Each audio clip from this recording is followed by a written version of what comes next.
The fluorescent hum of the Milwaukee Police Department's administrative wing was a sound that Officer Thomas Grady had long stopped noticing. It was a constant, a low-frequency buzz that vibrated in the fillings of his teeth and merged with the clatter of typewriters into a single, monotonous drone of civic bureaucracy. The air was thick with the smell of stale coffee and the metallic tang of cheap photocopier toner. On the night of May 27, 1991, this symphony of tedium was the only thing standing between the civilized world and a horror so profound, so meticulously documented, that its discovery would crack the foundation of the city's soul. The phone on the desk rang with the same shrill insistence it always did, a sound that signaled nothing more than another routine disturbance, another drunk and disorderly, another domestic squabble. No one behind the badge that night could have conceived that the call was a distress flare fired from the very edge of the abyss. It was nearly 2 a.m.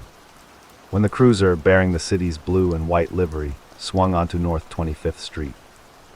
The neighborhood was a patchwork of working-class silence and urban decay, a place where Victorian-era homes stood in dignified defiance against the creeping blight. The officers, Robert Roth and Rolf Mueller, were veterans of the night shift, men whose instincts had been honed not in blazing gunfights, but in the quiet arbitration of 1,000 marital disputes. The call that crackled over their radio was a cryptic fragment, a disturbance, possibly a domestic, involving a naked young man. They found him at the corner, near the entrance to an alley that cut a dark wound between two brick apartment buildings.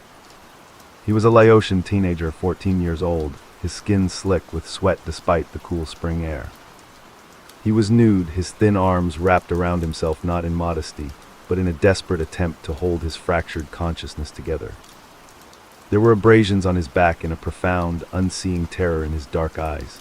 The boy, whose name was Konrad Synthesomphone, spoke little English. What words he managed to form were fragmented, shattered syllables that painted a picture the officers were not trained to see. He was trying to explain the impossible.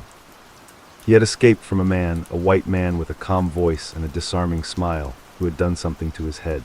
He tried to tell them he had been drugged. He tried to tell them he had been drilled, but the language barrier was a wall, and the officers' perception was already sealed behind it. They saw not a victim fleeing a torture chamber, but a drunken miner, perhaps a male prostitute who had a domestic dispute with a client. A scenario as familiar to them as the route back to the station. The boy's terror, his most urgent signal, was misinterpreted as intoxication. Then, from the shadows of the alley, a figure emerged. He walked with a steady, unhurried gait, a tall, bespectacled man in a simple blue shirt and jeans. His blonde hair was neat, his expression one of mild, helpful concern. This was Jeffrey Lionel Dahmer, a name that was, at that moment, an absolute void in the collective consciousness of the Milwaukee police. He was 31 years old, but his clean-cut features made him look younger, almost collegiate. In his hand, he carried a set of keys and a wallet, props of normalcy that he wielded with the precision of a stage actor. He approached the officers not as a predator caught in the beam of a searchlight, but as a reasonable, slightly exasperated homeowner dealing with a troublesome guest.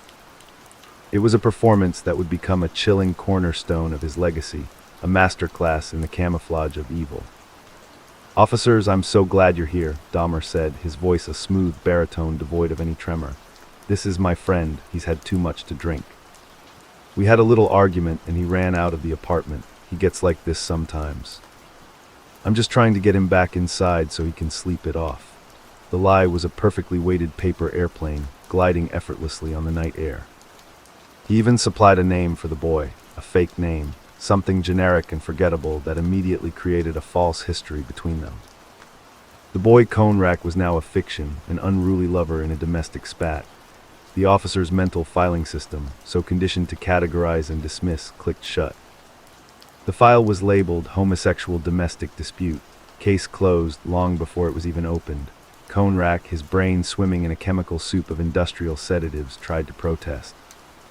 He made weak, fumbling attempts to pull away from Dahmer's possessive arm, a thick limb that snaked around his thin shoulders with a counterfeit tenderness, but his motor functions were failing.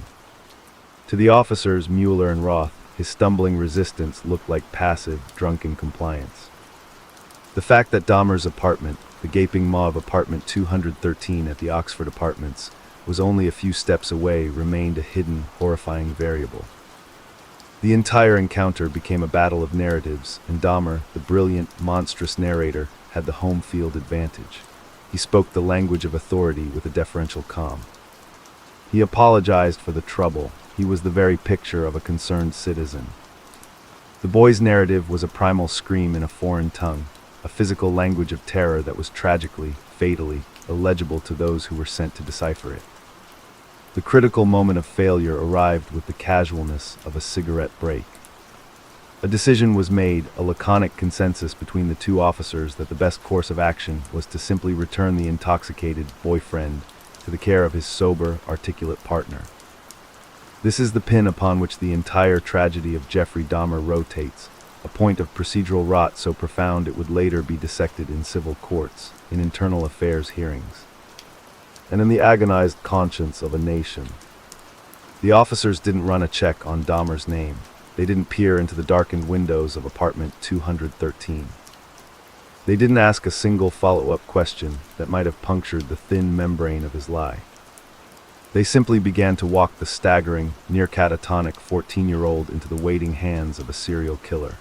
They escorted them to the entrance of Dahmer's building. The front door opened onto a world of olfactory madness. Later, the officers would lamely claim they smelled nothing amiss, an assertion that defied every logical and biological principle of the crime scene that lay within. The building itself would soon be known by its stench, a cloying, sweet, and deeply organic reek of decomposition that seeped through the walls and clung to the clothes of its other residents. Joyce Flint, a tenant who lived below Dahmer, had complained for months of a persistent smell, a sickening odor she described as a dead animal rotting in a blocked chimney. But on this night, with a victim literally within their grasp, the officers' senses were dialed to zero. They walked the boy and the killer into the vestibule, a liminal space between the safe city street and the charnel house within. Inside the vestibule, a surreal pantomime of normalcy played out. Officer Mueller, perhaps feeling a twinge of misgiving he couldn't articulate, engaged Dahmer in a bit of gruesome small talk. He asked about the boy, and Dahmer, with a predator's gift for improvisation, spun another layer of domestic fiction. The boy was his lover, he repeated, a relationship that had its ups and downs. All the while, Conrek sat slumped on the lower steps, a silent Greek chorus of one, his head lolling. The two officers, satisfied they had resolved the disturbance with a minimum of paperwork, prepared to leave. Before they walked out that door, an act of unspeakable depravity occurred right under their noses. An act they would later describe in their report as a moment of affection. Jeffrey Dahmer leaned down, wrapped his arm around the drugged, semi-conscious boy, and pulled him close. He rested his head against the boy's hair. It was a grotesque parody of a lover's embrace, a possessive gesture that signaled not care, but the finality of capture. The officers saw it and mentally stamped the case file unfounded, clearing themselves back into the quiet night. Back in their cruiser, their radio crackled with the resumption of mundane tasks. The darkness of the alley behind them once again became a simple architectural feature, not the throat of a dragon. Inside the vehicle, a moment of utter moral collapse occurred, a brief, jocular exchange that would later be leaked to a horrified public and ignite a firestorm of outrage. One officer turned to the other, and with a snort of callous amusement, a crackle of the radio punctuated the joke. The words captured on their own open mic were, "My partner is going to get deloused at the station." They laughed at the memory of the terrified, naked Laotian boy. They reduced a human being on the precipice of a horrific death to a punchline, a sanitary nuisance to be scrubbed off their skin. The recording of that laugh, that single, depraved joke, became an eternal, damning artifact of the Milwaukee Police Department's catastrophic failure. It was the sound of a city's protectors turning their backs on a child, a sound that would echo through the hallways of justice long after the laughter had stopped. The door to apartment 213 closed with a soft, pneumatic hiss, a sound that for Conrek synthesomphone was as final as a tomb lid sliding into place. The world outside, with its negligent cops and their crackling radios, receded into a realm of terrifying unreality. The world inside was hyperreal, a space of total sensory assault. The stench that the officers had failed to notice was a palpable, choking miasma, a complex cocktail of industrial chemicals and the sweet, cloying perfume of decaying human tissue. The apartment was dark, lit only by the ghostly, blue-white glow of a massive 50-gallon aquarium that dominated the living room. But it was not fish that swam in that tank. The water was murky, a brackish ecosystem of indifference, and within it, tiny, translucent bodies darted, a school of minnows bought from a pet store. A living larder for the eels and tropical fish that lazily circled above. This was Dahmer's idea of a perfect, self-contained world, a silent, controlled environment where life and death were simply a matter of feeding schedules. For Conrack, the horror was immediate. The drug Dahmer had given him earlier was a potent, self-concocted sedative, a crude mixture of sleeping pills crushed into his drink. The drill to the head, which the boy had tried to explain, was Dahmer's signature piece of neurological torture, a hideous experiment in creating a living zombie. Dahmer would later confess, in the flat, detached tone of a pathologist describing a lab specimen, that he had drilled a small hole into Conrack's skull using a hand drill. Through this neat, circular perforation, he had poured a thin stream of muriatic acid directly onto the frontal lobes of the conscious boy. The intention was not to kill, but to destroy the will, to sever the circuits of autonomy, and leave behind a compliant, breathing sex doll. It was a procedure he had attempted before, a quest for a perfectly passive partner who would never leave, never argue, never reject him. In Conrack's case, the experiment had catastrophically backfired. Instead of becoming a zombie, the boy had briefly awoken from his drugged stupor and bolted for the door, a testament to a survival instinct that in the end only prolonged his nightmare. Now that door was sealed again. The brief, intoxicating taste of freedom Conrack had tasted on the night air was a vanished memory. Dahmer's demeanor, which outside had been a mask of charming calm, now dropped. It did not become a snarl of rage. That was never his method. Instead, it became a chilling, focused blankness, the expression of a technician with an unpleasant task to complete. He led the stumbling, crying boy back to the bedroom, a space that served as his primary laboratory of death. Here, the tools of his trade were laid out with a neatness that was profoundly disturbing. The large, black plastic barrel of hydrochloric acid, the set of gleaming knives, the bone saw. And the hand drill still speckled with traces of the boy's own blood. He gave Conrack another drink, this one laced with an even more potent dose of the sedative. This time, there would be no waking escape. As the boy's eyes fluttered and his slender body went limp, Jeffrey Dahmer commenced the final, terrible sequence of his ritual. He strangled him. Unlike the explosive, blitzkrieg attacks of other serial killers, Dahmer's act of murder was intimate, a slow asphyxiation that allowed him to feel the life depart the body he was holding. It was the ultimate act of possession. He then laid the body on his bed and performed his acts of post-mortem violation, a necrophilic desire that was the true engine of his madness. He wanted them not just dead, but permanently, molecularly his. The process that followed was the procedure he had already perfected on a dozen young men before. He systematically dismembered the body with the cold efficiency of a butcher, separating the flesh from the bone over a plastic sheet. He would later photograph each stage of this process with a Polaroid camera, creating a visual diary of the body's reduction to its component parts. The flesh that he chose to keep, the biceps, the thighs, the heart, was placed in clear plastic bags and stored in his freezer, next to the frozen vegetables and ice trays. It was a larder, a means of later consumption that, for him, represented the ultimate act of incorporation. He would later tell psychiatrists with the same terrifying mildness that consuming his victims made them feel like a permanent part of him, that they would never really leave. And so, the 14-year-old boy who had briefly touched the sleeve of a Milwaukee police officer was slowly, methodically, reduced to a collection of organs in a freezer and a pile of bone fragments in a vat of acid. The killing of Conrack Synthesomphone was not just another murder, it was a systemic indictment. It was the moment when the protective membrane of civilization was shown to be made of tissue paper, easily torn by a predator who understood the machinery of its enforcement. The officers, Roth and Mueller, would later face the predictable gauntlet of investigations. They were fired from the department, a sacrifice upon the altar of public outrage, only to be quietly reinstated by a police union that defended their actions as procedurally correct. They appealed and won back their jobs, a legal victory that felt to the public like a second, deeper wound. The Milwaukee Police Department, led by Chief Philip Arness, circled the wagons, issuing statements of regret while defending the systemic culture of indifference that had allowed a drugged, naked, bleeding child to be handed back to his murderer. The failure was not a singular glitch. It was woven into the very fabric of the department's culture.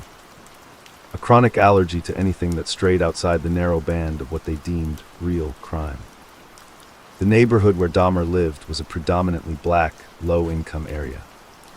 The victims were almost all people of color, many of them from the fringes of society, men who were gay, men who were struggling with poverty, men who were in the dehumanizing calculus of the law. Considered less dead, the police had a long-standing, unspoken policy of ignoring the troubles of this community. Calls to that district were processed with a preemptive cynicism. When black women had previously called to report a naked, dazed boy in the alley who was not their own child, the dispatchers had treated them as nuisances. The system was rigged with a racist and homophobic filter that screened out the cries for help from those it deemed unworthy of protection. Dahmer, a white man in a minority neighborhood, benefited directly from this structural bias. He was the good guy, the articulate one, the one who spoke the cop's language. The dark-skinned boy who could not speak English was the problem to be managed. The tragedy of Conrack Synthesamphone is a dark mirror reflecting the city's soul, a mirror showing that a predator's greatest weapon is not a knife or a drill, but a society's ingrained indifference to its most vulnerable members. The beast in plain sight had been given a police escort back to his lair, and the door had closed with a whisper. The geography of horror that became the Oxford Apartments had a prehistory, a long and meticulously documented trail of death that stretched back over a decade, a trail littered with evidence ignored. Red flags mistaken for bunting, and the screams of young men mistaken for the wind.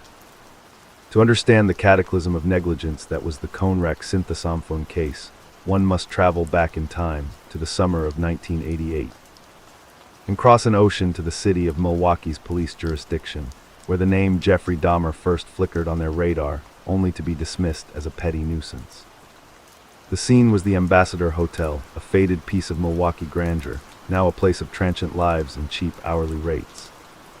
It was the early hours of a warm September morning when two figures came stumbling through the lobby, a sight so common it barely registered with the night clerk. One was a tall, bespectacled white man, the same Jeffrey Dahmer, looking flustered and disoriented. The other was a 13-year-old Laotian boy who was drugged, naked, and barely conscious. The boy, a young runaway named Somsak Synthesamphone, was the older brother of Conrack. The Dahmer nightmare for this one family was a recurring generational curse that the system failed to exorcise the first time. A squad car was called. The officer on the scene found Dahmer standing over the supine, incoherent child. Immediately, the predator's well-practiced script began to play. He told the officer, with the same concerned, reasonable tone he would later perfect, that the boy was his 19-year-old boyfriend, that they had been drinking heavily, and that they had a little argument. He even supplied a fake age and a fake name. The boy was so physically small and underdeveloped that any cursory glance would have challenged Dahmer's claim of him being 19, but the officer's gaze was not a critical one. He looked at a situation involving two homosexuals in a seedy hotel, and his mind immediately categorized it as a gay thing, a domestic squabble from a subculture he neither understood nor cared to protect. The mental filing system clicked into the same catastrophic groove it would 3 years later. However, a sliver of bureaucratic friction occurred this time. The officer, perhaps slightly more thorough than his future colleagues, or perhaps just wanting to cover his own paperwork, ran a background check on the boy's fabricated name. It came back, of course, non-existent. When confronted with this discrepancy, Dahmer, ever the improviser, simply shrugged it off. The boy was a runaway, he admitted, who had lied about his age. He was just trying to help him, but the officer, now slightly more suspicious, took the boy into protective custody. The child was not returned to Dahmer. This was a victory, but a catastrophically hollow one, because what happened next in the cold light of day was a masterpiece of judicial and systemic blindness. The boy, Somsak, recovered in a hospital and was placed in the care of Child Protective Services. During this time, the police discovered his true identity and his actual age, 13. They had an adult white male found in a hotel room with a drugged, naked 13-year-old Laotian boy. This was a felony. This was second-degree sexual assault of a child. The evidence was not circumstantial, it was a photograph. A rational system would have seen this as a clear and present danger, a moment to investigate the man, his apartment, his background. The police charged Dahmer, and the grinding wheels of the justice system began to turn. Jeffrey Dahmer was arrested, booked, and for a brief moment, a serial killer was in the cage. But Dahmer, facing a potential prison sentence that would have stopped his killing spree dead in its tracks, went to work on the one person in the system whose mind he could most easily mold. His own father, Lionel Dahmer. Jeffrey was a master manipulator of his parents, particularly his father, a chemist who had spent a lifetime trying to rationalize his son's deepening strangeness. From jail, Jeffrey wrote Lionel a series of articulate, self-pitying letters. This was not the confession of a monster. It was the plea of a troubled, lonely man who had made a terrible mistake. He framed the incident as an error in judgment, a sexual encounter with someone he believed was of legal age. He was full of remorse. He was willing to get help. He was the victim of a misunderstanding, a gay man in a society that criminalized his very existence. Lionel Dahmer, armed with these letters and a father's desperate capacity for denial, hired a powerful attorney, Gerald Boyle. Boyle, a canny and persuasive defense lawyer, went before the judge, William Gardner, with a passionate plea. He argued that his client was not a criminal but a sick man in need of treatment. He cited Jeffrey's struggle with alcoholism. He painted a picture of a socially isolated, deeply depressed individual who had made a one-time mistake fueled by drink and loneliness. The prosecution, facing an overburdened docket and a victim who was a non-English speaking, teenage runaway from a marginalized community, did not push back with the ferocity the situation demanded. The boy was a difficult witness, the case was messy, the plea deal was the path of least resistance. Judge Gardner, in an act of judicial leniency so profound it would later be viewed as a textbook case of catastrophic misjudgment, agreed. He sentenced Jeffrey Dahmer to 1 year in a work-release prison program, a sentence that allowed him to walk free during the day to go to his job, returning to the correctional facility only at night. But more damningly, the judge also granted a motion to have the entire record of the sexual assault expunged from Dahmer's file upon successful completion of his sentence. The logic was to protect a young man's future from a single, youthful indiscretion. The reality was that the justice system took a documented pedophile and handed him a clean slate, erasing his predatory history from the very databases that would later be checked by the officers who met him in an alley with another synthesomphone brother. Even this slap on the wrist was not fully served. Before his sentencing, Jeffrey Dahmer wrote a letter to Judge Gardner, a letter that should have sent ice through the judge's veins. He pleaded for leniency not with a generic promise of reform, but with a specific, chillingly prescient statement. He wrote that he was afraid, terrified of going to prison, because he felt a dark and uncontrollable compulsion inside of him that, if he were locked away, would become so powerful he would never be able to control it again. He was, in a moment of startling, manipulative candor, telling the court exactly what he was, a man battling a monstrous urge that prison would only feed.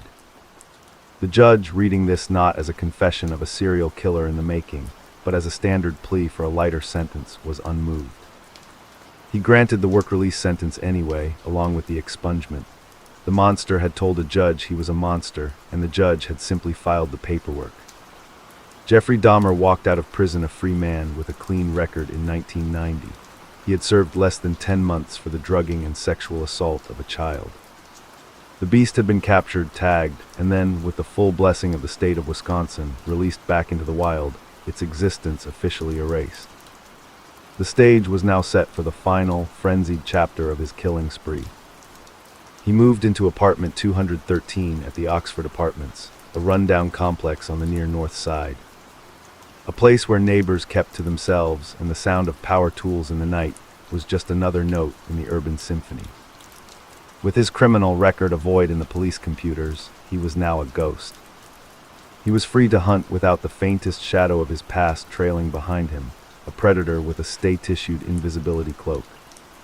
The deaths of all the men who would follow, from Raymond Smith to Edward Warren to Konrad Synthesomphone, were not just on the hands of Jeffrey Dahmer.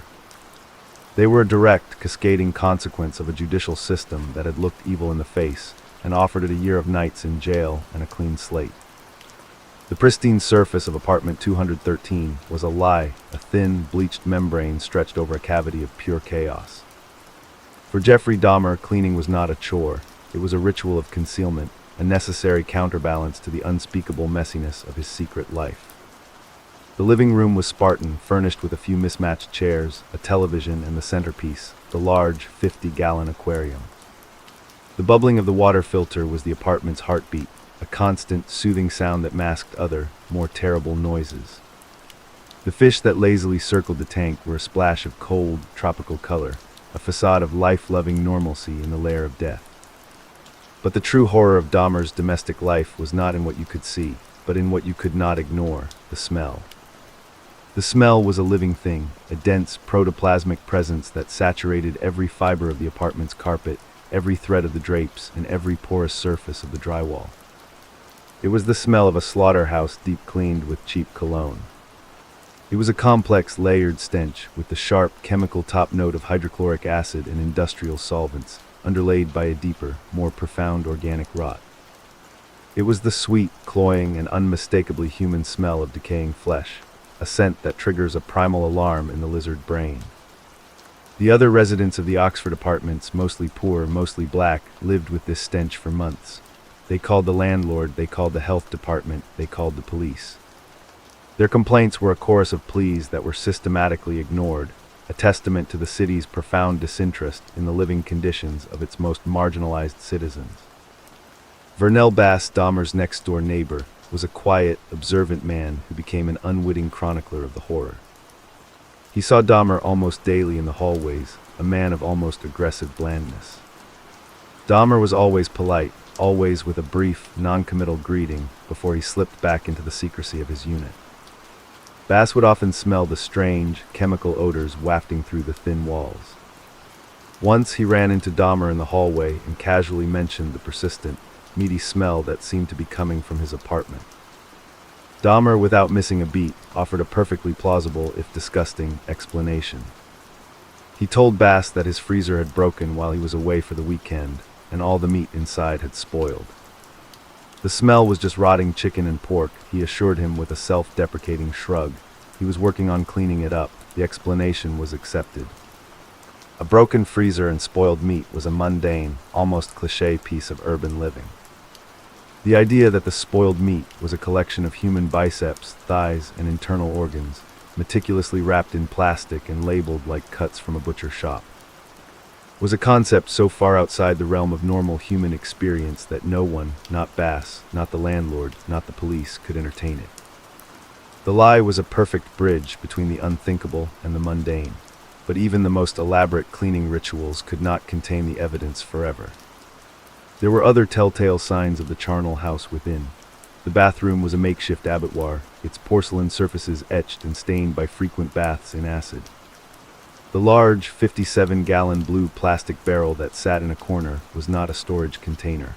It was a chemical disposal unit. A vessel for dissolving the bones and viscera of men into a sludge that could be poured down the drain.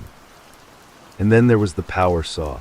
The screams of a circular saw biting into something dense and wet were a periodic, nocturnal sound emanating from apartment 213. Neighbors heard it at odd hours, its high-pitched whine cutting through the thin walls. When one neighbor finally knocked on his door to complain about the noise, Dahmer answered with the same disarming, apologetic smile.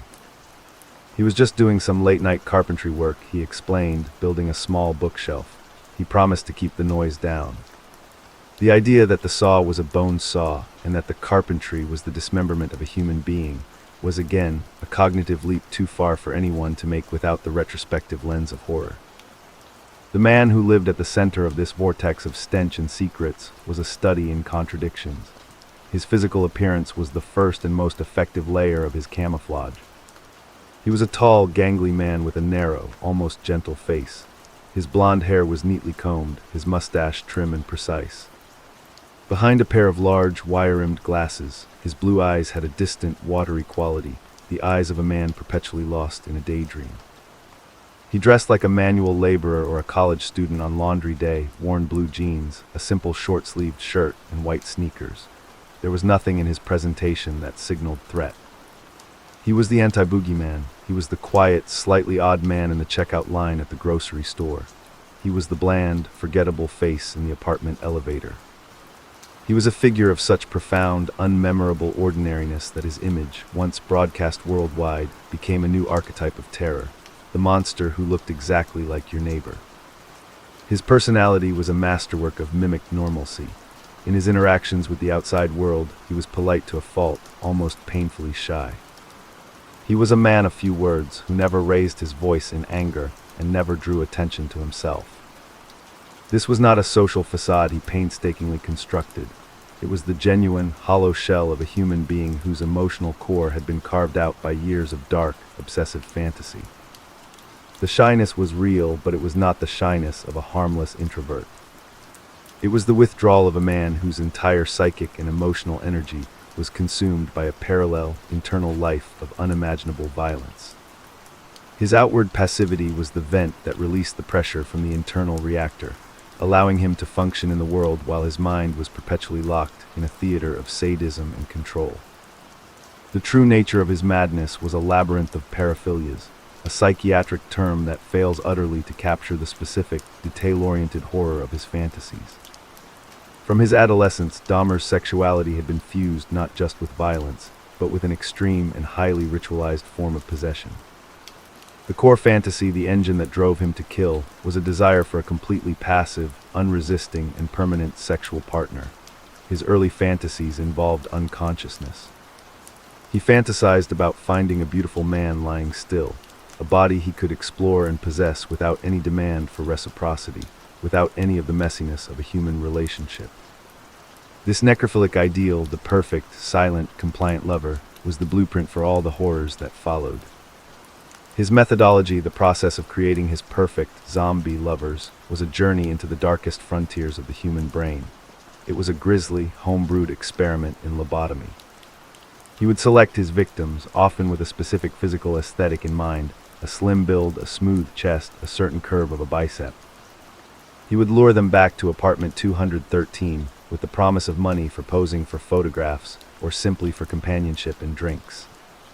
Once they were sedated, either by alcohol laced with his potent chemical cocktail or simply by passing out, he would commence his central, diabolical procedure. Using a power drill equipped with a small bit, he would bore a neat, circular hole through the skull of the still-living victim. Through this trepanation, he would inject a stream of boiling water, or, in his later, more refined attempts, muriatic acid directly onto the frontal lobes. The goal was to destroy the brain's executive function, the seat of will and resistance. He wanted to create a living being with no desire, no fear, no impulse to leave, a living sex doll. He called them his zombies. This procedure was attempted on multiple victims, most notably on a man named Errol Lindsay, and of course on 14-year-old Conrack synthesophone.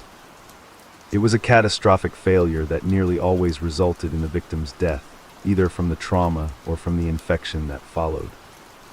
But the failure didn't deter him. It was a technical problem to be solved, a variable to be controlled in a science experiment from hell. When his zombie-making experiments failed, as they always did, the secondary, more permanent ritual began.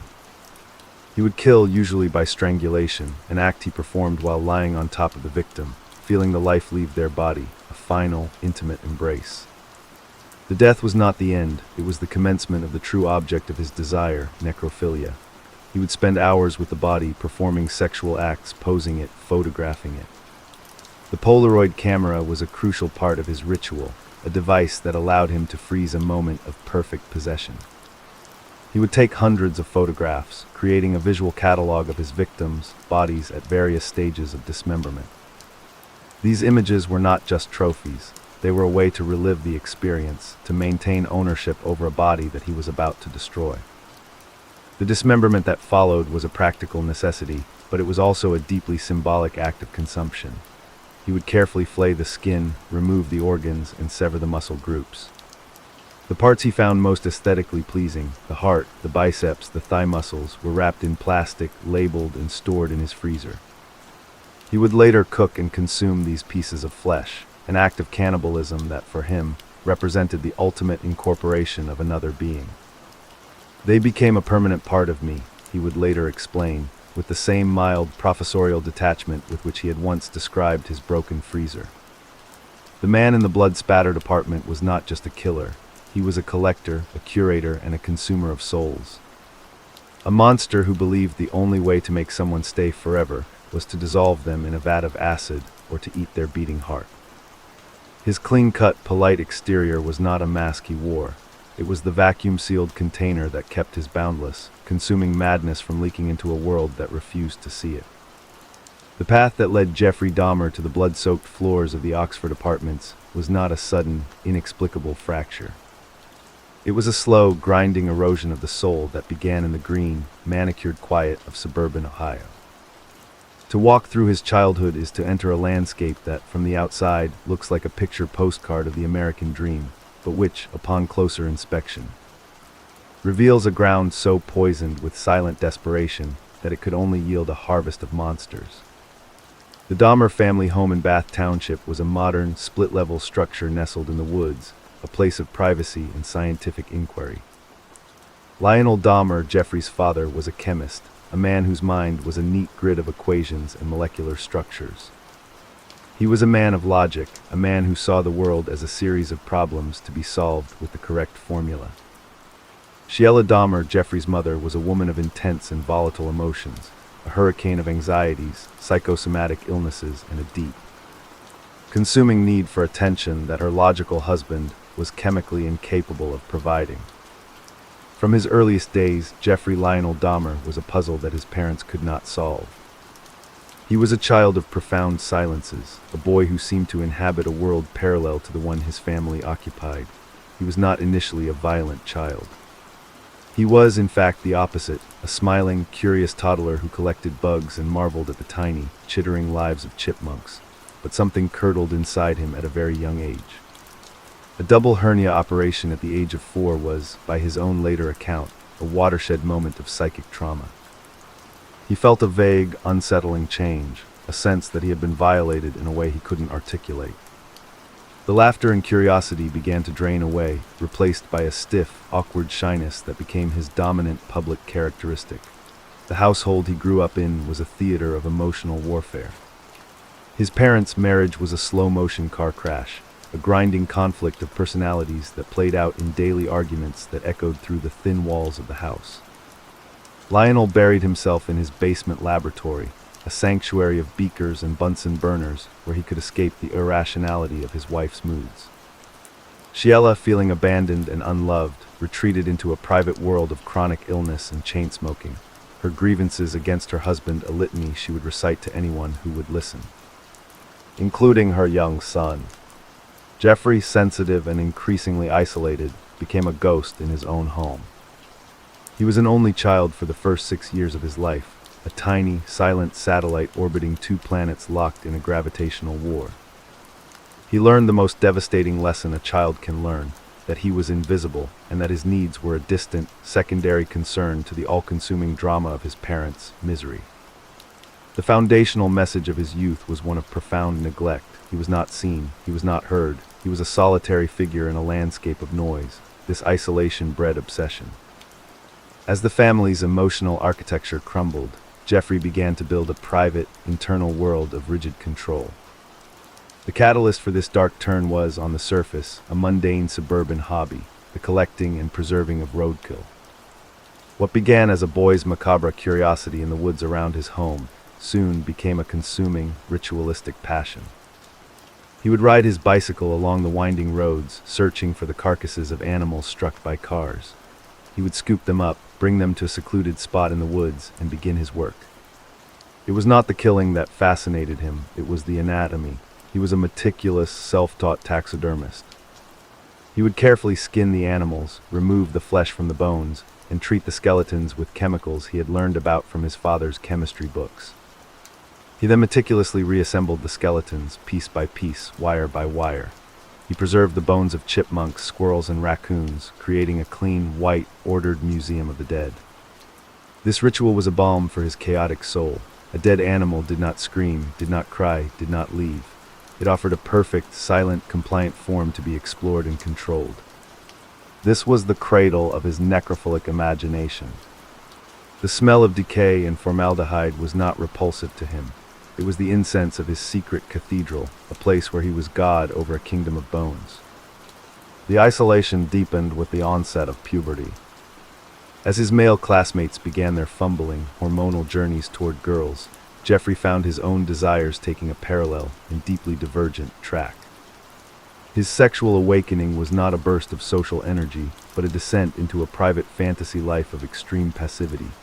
He fantasized not about intercourse, but about unconsciousness. He imagined finding a beautiful male body lying completely still, a figure he could hold, explore, and possess without any reciprocal demand. This necrophilic ideal, the perfect, silent partner, was the core fantasy around which his entire future pathology would be built. It was a desire for a connection so absolute that it required the total annihilation of the other person's will. By high school, he had become a master of a particular social survival strategy, the class clown. He was a tall, gangly, bespectacled kid who would stage bizarre, attention-seeking pranks. He would fake epileptic seizures in the hallways, or sit in the center of the cafeteria with his face painted like a corpse. These were not just teenage hijinks. They were desperate, flailing attempts to confirm his own existence by provoking a reaction from a world that seemed to look right through him. The pranks were a scream for recognition, a cry of "I am here," from a boy who felt himself dissolving into nothingness. The one person who might have been able to interpret these screams was the one person who was already lost to him. By the time Jeffrey was in his late teens, Dahmer had completely unmoored. Her mental health, fragile for years, shattered. Her dependence on prescription medication and her paranoia toward her husband reached a fever pitch. She decided to leave Lionel, and in a final act of catastrophic emotional abandonment, she left as well the family home, taking Jeffrey's younger brother, David, with her. She simply packed a van and drove away. Jeffrey came home from school one day in the summer of 1978 to an empty house. The furniture was gone. The refrigerator was empty. The house that had been a silent battlefield was now a hollow, echoing tomb. He was 18 years old, freshly graduated, and completely, radically alone. His mother had abandoned him without a word of goodbye. His father was living out of a motel, entangled in the divorce proceedings. The last tenuous threads connecting Jeffrey Dahmer to the human family had been cleanly severed. He was a ghost in a ghost house, a boy left behind with nothing but his dark, consuming fantasies for company. And it was in this vacuum of absolute isolation, in this abandoned house in the quiet Ohio woods, that the fantasy finally, catastrophically, shattered its way into reality. He was driving alone along a stretch of road when he saw a young hitchhiker, a man named Stephen Hicks. He was 19, lean and shirtless in the summer heat. To Jeffrey's starved and twisted mind, Hicks was a beautiful vision, a figure conjured directly from his darkest dreams. He pulled over. He offered Hicks a ride and then an invitation. "Come back to my house to have a few beers, hang out." It was a seduction script straight out of a normal teenager's playbook, but with an intent that was anything but normal. Stephen Hicks, with no reason to fear the lanky, shy stranger, agreed. He had no way of knowing that he had just accepted a ride from a man who had spent his entire adolescence training for this very moment. They spent the afternoon drinking beer and listening to music in the empty living room. For a few fleeting hours, Dahmer experienced a shadow of the connection he craved. But as the evening wore on, Hicks said the one thing Dahmer's pathology could not tolerate: he had to leave. The thought of this beautiful man walking out the door, of returning to that crushing, absolute solitude, was a psychic trigger of catastrophic power. In that instant, the shy, stammering clown vanished. In his place was a creature of pure survival instinct, a predator who saw abandonment not as an emotional wound, but as an existential threat. As Hicks turned to leave, Dahmer picked up a 10-pound dumbbell he had been exercising with earlier. He raised it and brought it crashing down on the back of Hicks' skull. The man collapsed. Dahmer, in a state of detached shock he would later describe as surreal, then strangled him to death with the bar of the dumbbell. He had killed not in a rage, but in a panic of loss. He had taken a life not out of hatred, but out of a deranged and possessive love. The first body lay on the floor of the abandoned home, and the lifelong collection had begun. The disposal of Stephen Hicks' body was a clinical reenactment of his childhood rituals, scaled up to a terrifying new magnitude. He dragged the body to the crawlspace under the house. He then made a trip to a local store to purchase a large hunting knife. Over the next several hours, he systematically dismembered the corpse, his mind a blank, functioning on a cold, procedural autopilot honed by years of dissecting roadkill. He cut the flesh from the bones. He packed the flesh and organs into plastic garbage bags, a task that was for him, by his own admission, intensely arousing. He then loaded the sealed bags into his car and drove to a remote dumping site, but the bones he kept. He took the skeleton, his first human trophy, and meticulously smashed the bones into fragments with a sledgehammer, scattering them over a wide area in the woods behind the house. The ritual was complete. The boy who had preserved a museum of animal bones had just created his first human one. The 18-year-old killer, his clothes still smelling of death, then proceeded with his life, enrolling in Ohio State University a few weeks later as if nothing had happened. The compartmentalization was perfect. The shy, forgettable college student was now a vessel containing a horrific, secret truth. The chrysalis had broken, and the monster had taken its first, definitive, irreversible step into the light.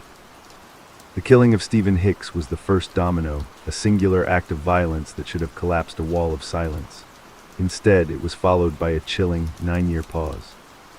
This long period of dormancy is perhaps the most terrifying chapter in the Dahmer Chronicle, because it proves that a monster can wear the mask of a man for an entire decade.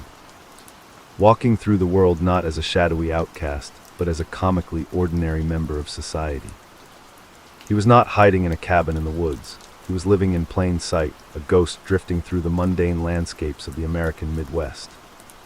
His secret life a black hole hidden behind a pair of wire-rimmed glasses. His stint at Ohio State University was a spectacular failure that lasted a single, beer-soaked quarter. The academic discipline that might have provided a structure for his dissolving mind was completely absent. He attended almost no classes, spending his days in a continuous, self-administered stupor of cheap alcohol. His dorm room was a chaotic sty, and his only social interactions were with the other lost boys on his floor drinking parties where his profound, awkward silence was mistaken for a laid-back, party guy demeanor. He was already using alcohol not as a social lubricant, but as a consciousness suppressant, a crude chemical tool to quiet the dark obsessions that were constantly whirring in his brain. The boy who couldn't bear the idea of being left alone was now in a sea of thousands of peers, and he was more isolated than ever. The fantasy life, the private cinema of passive, compliant bodies, was a riptide pulling him under, and alcohol was his only, desperate gasp for air. His father, observing the rapid disintegration from afar, issued an ultimatum that was equal parts frustration and an engineer's solution to a broken machine. If you can't be a student, you will be a soldier. In 1979, Jeffrey Dahmer enlisted in the United States Army. It was a classic American attempt to fix a broken young man by inserting him into a rigid, hierarchical system. The Army, with its shaved heads and barking drill sergeants, was supposed to be the ultimate corrective, a place that would break him down and rebuild him into a functioning part. For a brief moment it seemed to work. He was shipped to Fort McClellan, Alabama for basic training, and then to the San Antonio, Texas, area for advanced training as a combat medic. This detail is a grimly ironic footnote in the history of horror. The man whose deepest desires revolved around dissecting the human body, who had just dismembered and pulverized his first victim, was now being professionally trained in anatomy, wound care, and the clinical, efficient use of medical tools. He was taught to take blood, apply tourniquets, and bandage torn flesh. He was a quiet, diligent, even skilled medic, a man who could handle a hypodermic needle with a steady hand and a calm demeanor. The U.S. Army, in its quest to create a soldier, was inadvertently providing a masterclass in physiology and phlebotomy to a budding necrophile. The discipline, however, was a thin veneer over a bottomless pit. His alcoholism, the only effective medicine he had found for his mind, soon sabotaged his military career as thoroughly as it had his academic one. He began drinking on duty. He was often found in a drunken stupor, AWOL from his post. The rigid structure of military life, which was meant to contain him, became a cage he repeatedly and sloppily tried to escape. The Army's tolerance for his self-destruction reached its limit. In 1981, after less than 2 years of service, he was given an honorable discharge, a designation that speaks more to the military's desire to quickly offload a problem case than to his actual performance, and was put on a plane to Miami with a ticket to nowhere. The Army had failed to fix him, but it had unwittingly polished the skills of the monster he was yet to fully become. After a brief sun-scorched drift through Miami Beach, where he spent his days in an alcoholic haze and his nights sleeping on the sand, he made a call home. It was a collect call, a plea from a prodigal son with no other options. His father, Lionel, ever the problem solver, sent him a plane ticket, but not to his own home. Lionel was now remarried to a woman named Shari, and they had built a fragile, new stability they were not willing to have shattered. Instead, he dispatched Jeffrey to live with his paternal grandmother, Catherine Dahmer, in the quiet, leafy suburb of West Allis, Wisconsin. It was an attempt to place the broken young man in a soft, nurturing, and highly supervised environment. Catherine Dahmer's house was a classic grandmother's home, filled with the scent of old lavender and freshly baked cookies, a place of doilies and unconditional love. It was here, in this sanctuary of domestic goodness, that the 9-year dormancy of Jeffrey Dahmer's killing spree would come to a quiet, whining, power saw end. For the first year, he was the model of a recovering grandson. He helped with the gardening, attended church with his grandmother, and even found a job at the Milwaukee Blood Plasma Center. He was a phlebotomist, a man whose gentle, precise touch with a needle was remarked upon by his coworkers. He spent his days drawing the lifeblood from healthy donors, a clinical vampire in a white coat, a detail that is so grotesquely appropriate it seems like fiction. He kept his drinking hidden, his secrets buried deep. His grandmother saw only the shy, polite young man who needed a second chance. But the second chance was already being squandered in a theater of his own mind. The old obsessions, held at bay by geography and shock, came roaring back with a fury. He began visiting the gay bathhouses in Milwaukee, a dark, subterranean world of anonymous, fleeting sexual encounters. Here, he could live out a shadow of his fantasy. He would find a partner, bring him to a private room, and simply hold him, a passive, warm body to be possessed for a few hours before being discarded. But the yearning for permanence, the engine of his madness, was not satisfied by these brief, rented encounters. The fantasy demanded more. It demanded a living body that would never leave, a partner who would stay forever. The only way to achieve that, his broken logic concluded, was to take what he had learned in the Army and in his own dissections, and to drug his partners into a state of temporary death. He began spiking drinks in the bars he frequented, though with disastrously clumsy results. He would slip a sedative powder into a stranger's glass, watch them lose consciousness, and then take them to a motel room. The intent was not to kill, but to have a night with a completely still, compliant body. He was caught doing this at the bathhouses and banned for life, but the escalating pathology was on a timer. The 9-year fuse had nearly burned down. On a November night in 1987, at a bar called Club 219, the chime finally struck. He met a young, handsome man named Stephen Chuomi. They drank, they talked. They went back to the Ambassador Hotel, the very same hotel where he would later be caught with Somsac synthosamphin. Dahmer's memory of this, his second murder, is a blur of blackout drinking, a chemically induced fog. He claims to have woken up in the hotel bed with no memory of the act, to find Chuomi lying dead beside him, his chest caved in and bruised. The marks of a brutal beating Dahmer had no recollection of inflicting. He was a killer once more, but this time, the killing was a blackout impulse, a surge of the monster from the deep. In a panic, Dahmer stuffed the body into a large suitcase he bought from a nearby store. He somehow managed to drag the heavy luggage out of the hotel, past the front desk, and into a waiting taxi, a chilling feat of logistical audacity. He took the body back to his grandmother's house, to the basement that had become his private domain. There, in the dead of night, while his saintly grandmother slept peacefully upstairs, he dismembered Stephen Chuomi. He used a power saw. He placed the body parts in heavy-duty plastic garbage bags and disposed of them in the municipal trash.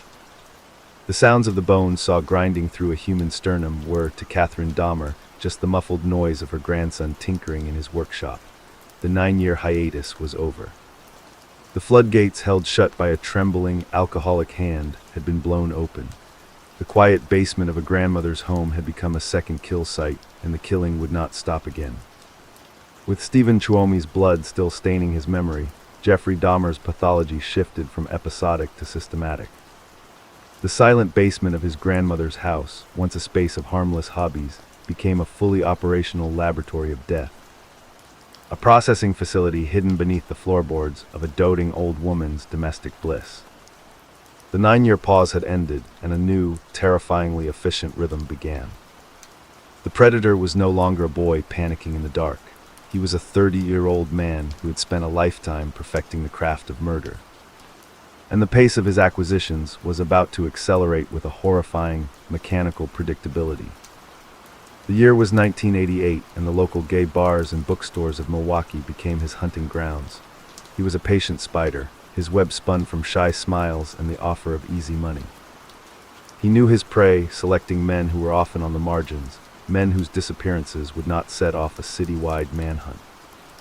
He looked for drifters, runaways, and young men who engaged in casual survival sex work. They were the invisible ones, men who, in the eyes of the Milwaukee Police Department, might as well have been ghosts before Dahmer ever touched them. His approach was a study in non-threatening banality. He would offer them $50, maybe $100 to simply come back to his place, drink a beer, and pose for some photographs.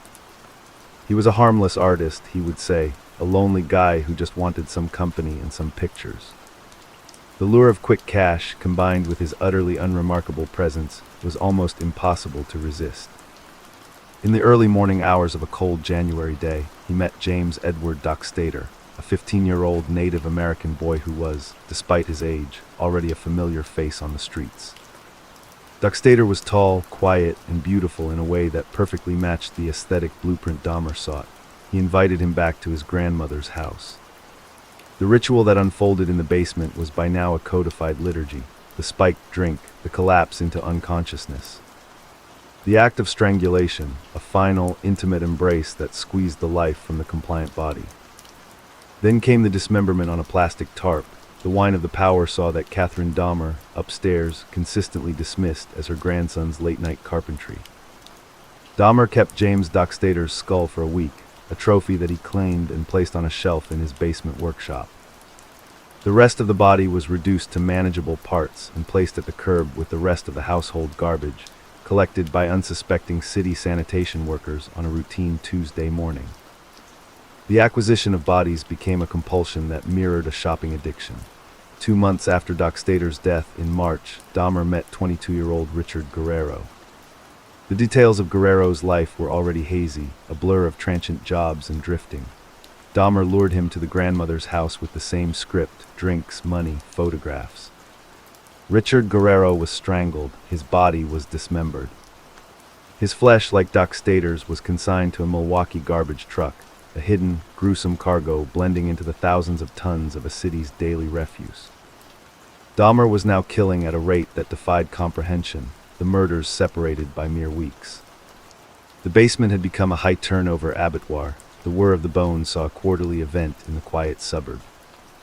Catherine Dahmer, a light sleeper, would occasionally complain about a strange, chemical smell that drifted up from the basement in the early mornings. Jeffrey, ever the placating grandson, told her he was just using strong solvents to clean his aquarium equipment.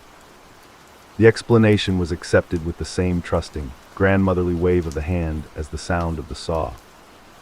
The monster was swaddled in the unconditional love of a woman who saw only the shy, helpful boy she had raised. The basement laboratory was not, however, without its near catastrophes. The sheer volume of organic waste he was processing was creating a logistical nightmare. The large, industrial-grade plastic barrel in which he dissolved the remains in acid was becoming a critical point of failure. One night the barrel, weakened by the corrosive chemicals, developed a slow, seeping leak. A foul, gelatinous ooze began to spread across the concrete floor of the basement, a sludge that was a liquefied amalgamation of his victims. The smell was apocalyptic, a stench that no grandmotherly love could ignore. When Catherine Dahmer confronted him about the unholy reek permeating her home, Dahmer, with his genius for the mundane excuse, told her it was a simple sewer backup, a plumbing problem. He promised to clean it up. He spent the next several hours on his hands and knees with a bucket and industrial-grade bleach, scrubbing away the liquefied remains of Richard Guerrero and James Dockstader from the porous concrete. The crisis passed, the grandmother was placated. The basement floor was clean, save for a faint, permanent stain that no amount of scrubbing could remove, a ghostly, chemical shadow of the horror that had been soaked into the very stone. This close call, combined with the increasing frequency of his grandmother's complaints about his odd hours and strange smells, made it clear that his sanctuary was compromised. He was a predator who had outgrown his cage. He needed a space that was entirely his own, a place with no chance of interruption, no doting grandmother to stumble upon a barrel of bones. In September of 1988, he found his new home. He moved out of Catherine Dahmer's house and into a shabby, one-bedroom unit on the second floor of the Oxford Apartments, a rundown building on North 25th Street. The apartment number 213 was the kill site's final, permanent form. It was a blank canvas for his escalating madness, a place where he could indulge every dark fantasy without the need for a single lie to explain a strange smell or a late-night power saw. He was now the master of his own house of horrors. And it was into this new, private lair that he lured his next victim, a victim whose fate would become the single most damning piece of evidence in the coming legal storm of police negligence. It was September 25, 1988. The victim was a 13-year-old Laotian boy, a runaway named Somsak Sinthasamphone. The encounter at the Ambassador Hotel was a direct echo of his first arrest. The boy, drugged and naked, had fled the hotel room, but unlike Stephen Hicks, he had been caught by the police before he could fully escape. Dahmer, using his practice script, had tried to pass the child off as his adult boyfriend. This time, the lie did not fully hold. The boy was taken into protective custody. Jeffrey Dahmer was arrested for second-degree sexual assault of a minor. A serial killer, with 2 bodies in his grandmother's basement and the blood of Stephen Hicks on his hands, was in the cage. The system had him. It was a moment of cosmic intervention, a chance to stop the nightmare years before the charnel house of apartment 213 would be fully stocked. And the system, in an act of judicial failure so catastrophic it still reverberates through American criminal justice, looked him in the face and decided to let him go. The expungement of his record, the slap on the wrist of a work-release sentence, was not just a clerical error. It was the moment the state of Wisconsin became an unwitting accessory to the murders of every man who would follow. The invisible countdown to the horrors of the Oxford Apartments had been reset, not by the cunning of a criminal mastermind, but by the profound, bureaucratic indifference of the very system meant to stop him. The judicial system's catastrophic decision to expunge Jeffrey Dahmer's criminal record was a magic trick of lethal consequence. With a stroke of a judge's pen, a documented pedophile and sexual predator was transformed into a ghost, a man with no past, a phantom with a state-issued invisibility cloak. He walked out of the work-release program in 1990 and into the welcoming, unsupervised embrace of apartment 213. The stage was set for the final, frenzied act of his killing spree, an 11-month period of such accelerated, feverish murder that it would eclipse all that had come before. The invisible man was about to make his presence known in the most horrific way imaginable, and the city of Milwaukee, its eyes wide shut, was his unwitting hunting preserve. The year was 1990, and the city was just beginning to feel the oppressive heat of another summer. For Dahmer, the seasons had ceased to matter. The internal climate of his mind was one of constant, consuming blizzard. He was working the graveyard shift at the Ambrosia Chocolate Factory, a job that perfectly suited a man who wanted to live his life in the shadows. The factory was a loud, clanging industrial purgatory, a place where human interaction was minimal and the thick, sweet smell of cocoa could mask any lingering chemical scent that clung to his clothes. The paycheck provided him with the means to fund his true vocation, the hunting, killing, and processing of young men. The clean slate meant that when he walked into the 219 Club or the Phoenix, the dark, anonymous gay bars of Milwaukee's near North Side, he was just another lonely face in the crowd. A quiet guy looking for a connection. There was no scarlet letter, no warning flag, no whisper in the digital databanks of the police department that this was a man who had drugged and assaulted a 13-year-old child.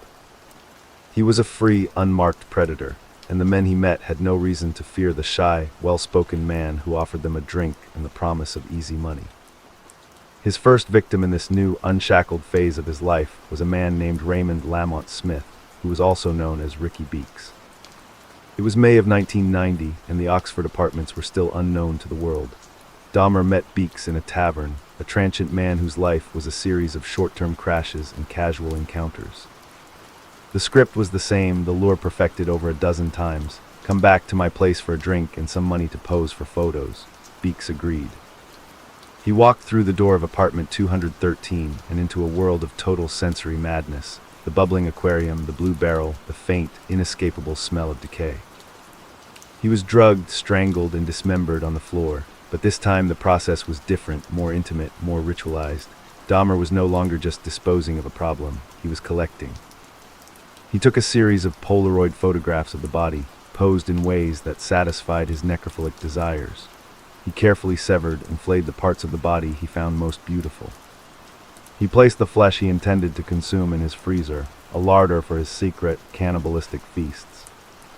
Raymond Smith's skull was painted a dull gray and kept as a trophy.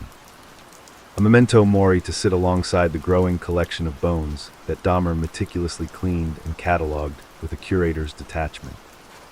The man had become a keepsake, the killing accelerated. A week after the murder of Raymond Smith, he met a young, quiet man named Edward Warren. Warren walked into the trap, his life ending in the same horrifying tableau of sedation, strangulation, and dismemberment. The apartment was now a fully operational death factory.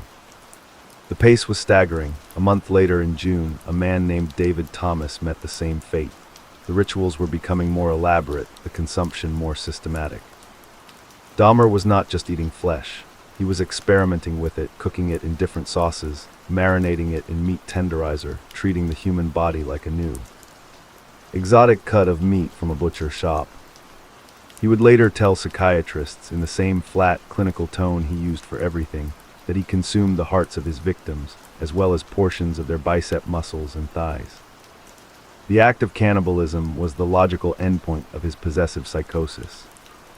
If he could not make a person stay with him as a zombie, he would consume them, incorporating their very tissue into his own body, making them a literal, permanent part of him. This was the world of apartment 213, a charnel house operating at maximum capacity. But the monster who lived there was a creature of habit, and his most audacious, defiant act was yet to come.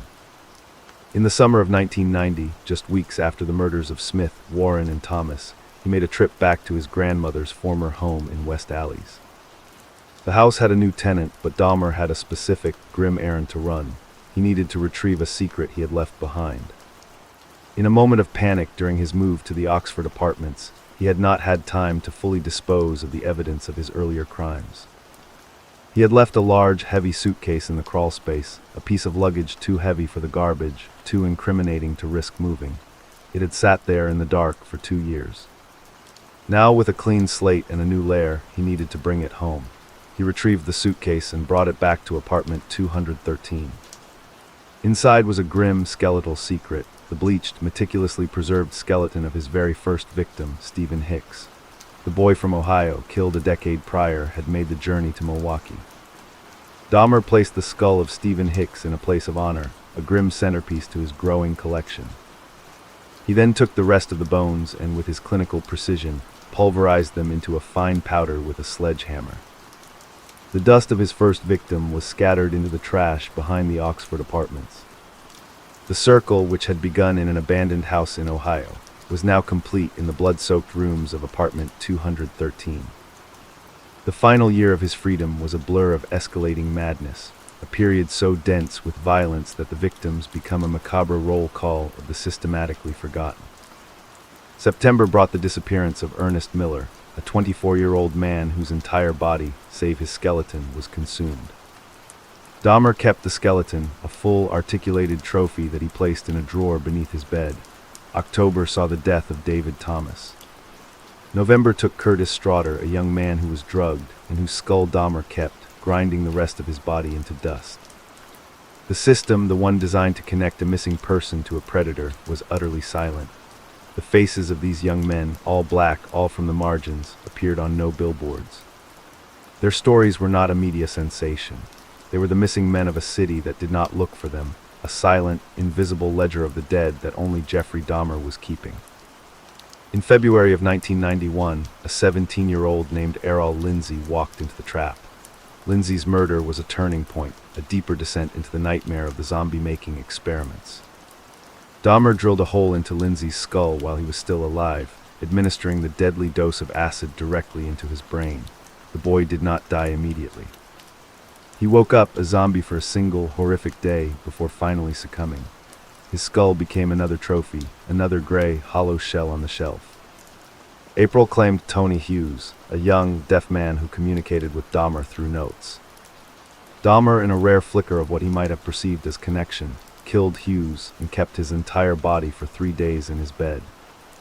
An orgy of necrophilia that was the purest expression of his desire for a silent, completely passive partner. He then dismembered Hughes, keeping his skull in his freezer for months. And then, in the sweltering heat of late May, the final, damning tragedy. The name that would become a permanent, screaming indictment of a city's collective soul. Konrad Sinthesamphone, the 14-year-old brother of the boy Dahmer had assaulted years before, wandered into his orbit. The horror of that night was not just the murder, the drill, the acid, the strangulation. The horror was the 2 Milwaukee police officers who delivered the drugged, bleeding, naked child back into the arms of his killer. The invisible man, who had been hunting with impunity because his record had been erased, was literally given a police escort back to his lair. The system did not just fail to catch him, it actively, physically handed him his final victim. The last 3 victims fell in the summer of 1991. Matt Turner in June, Jeremiah Weinberger in early July, and finally, on July 15th, a man named Oliver Lacey. By this time, the apartment was a groaning, overstocked charnel house. The smell was a planetary presence. The freezer was packed with human hearts, biceps, and thighs. The shelves were crowded with painted skulls. The barrel of acid was a thick, primordial soup of human sludge. The apocalypse had been building, victim by victim, in a small apartment on North 25th Street. The city of Milwaukee, its police force, its courts, and its citizens were sleeping at the very edge of a volcano, completely unaware that the eruption was only hours away. The beast in the plain sight had been invisible for far too long. The countdown to discovery had reached its final, terrifying seconds. The late afternoon sun of July 22, 1991, cast long, indifferent shadows across the streets of Milwaukee, a city about to be forcibly awakened from its civic slumber. The heat was oppressive, a thick, humid blanket that smothered the near north side and made the stench that had plagued the Oxford apartments for months finally bubble over into an undeniable, catastrophic reality. Inside apartment 213, the charnel house was at maximum capacity. The freezer was a biological archive of horror, the shelves a museum of painted skulls, and the blue barrel a stew of human dissolution. Jeffrey Dahmer, the quiet man who curated this world, was at work at the Ambrosia Chocolate Factory, his hands, which had so carefully dissected 17 men, now mindlessly tending to industrial vats of molten cocoa. He had no way of knowing that his meticulously constructed reality was, at that very moment, unraveling in the hands of 2 Milwaukee police officers and a terrified man running for his life down the middle of a city street. The man was Tracy Edwards, a 32-year-old black man whose life was a transient blur of tough circumstances and bad luck. He was not on the margins of society. He was, by any systemic measure, invisible to it. The kind of man a predator like Dahmer could target with the grim confidence that his disappearance would barely cause a ripple. They had met the night before at a downtown mall, a seemingly chance encounter that was, in reality, the final, fatal iteration of Dahmer's perfected hunting script. Edwards was with friends, and Dahmer, with his disarming, non-threatening shyness, had joined their conversation. He was generous, buying drinks, offering food. He had a quiet, lonely vibe that did not trigger alarm. He invited the group back to his apartment to hang out, to drink some beer, to just chill. The other 2 friends peeled off, uninterested. Tracy Edwards, broke, tired, and with nowhere else to go, agreed. He got into the killer's car. It was a decision that would save his life and end the reign of the Milwaukee cannibal. The moment they stepped inside apartment 213, the facade of casual hospitality began to dissolve into a waking nightmare. The smell hit Edwards first, a foul, chemical-sweet odor that Dahmer explained away with a clumsy, mumbled excuse about a broken toilet. The apartment was dark, lit only by the ghostly blue light of the massive aquarium. There was a television playing in the corner, a jarring note of normalcy, and a stack of videotapes, including, Edwards would later recall with shuddering horror, a copy of The Exorcist III. Dahmer, his demeanor shifting from a shy host to something more intense, more fixed, handed Edwards a drink. The script was now in motion, the spiked cocktail the first step in the ritual of undoing. But Tracy Edwards, whether through instinct or sheer luck, took only a small sip. He did not like the taste. He did not like the feeling that was suddenly, icily crawling up his spine. What followed was a 6-hour ordeal of psychological torture, a game of cat and mouse played out in a single, small apartment. Dahmer, his control beginning to fray, dropped the act of the genial host. He produced a large, curved butcher's knife from a drawer, its blade gleaming in the dim light. He handcuffed one of Edwards' wrists. He then began a terrifying, rambling monologue, a confession delivered not to a priest but to a hostage. He told Edwards, in a voice that was at once menacing and strangely, pathetically lonely, that he intended to kill him. He placed his head on Edwards' chest, listening to his heart, and murmured that he was going to eat it. It was the dark, inverted intimacy that was the core of Dahmer's psychosis, a confession of love that was also a death sentence. He showed Edwards the Polaroid photographs, the grotesque still lifes of dismembered bodies in states of horrific, unnatural pose. He showed him the painted skulls on the shelf. He showed him the blue barrel and told him, with chilling matter-of-factness, that it was full of the dissolved remains of his previous victims. He was revealing his entire world to Tracy Edwards, a witness he fully intended to be dead by morning. But Tracy Edwards was not drugged into a stupor. He was terrified, but his mind was a sharp, clear diamond of survival instinct. He realized, with a clarity that must have been blinding, that the only way out of this apartment was through a door he would have to create himself. He began to play a psychological game of his own, a desperate, improvised counterscript. He disarmed Dahmer not with force, but with a perverse, strategic empathy. He stopped fighting. He told Dahmer he was his friend. He told him he wasn't going to run. He told him he would stay, that they could just hang out, that everything was cool. It was the exact promise of permanent companionship that Dahmer's twisted soul had been starving for his entire life. The predator, for a single, catastrophic moment, hesitated. The switchblade of his intent was blunted by the very fantasy that had driven him to kill. He wanted to believe the lie. He needed to believe that this time, someone would stay willingly. This moment of hesitation was the window. As the night wore on into the early morning hours, Dahmer's vigilance, dulled by alcohol and the emotional chaos of his own confession, began to slip. He uncuffed Edwards to allow him to use the bathroom.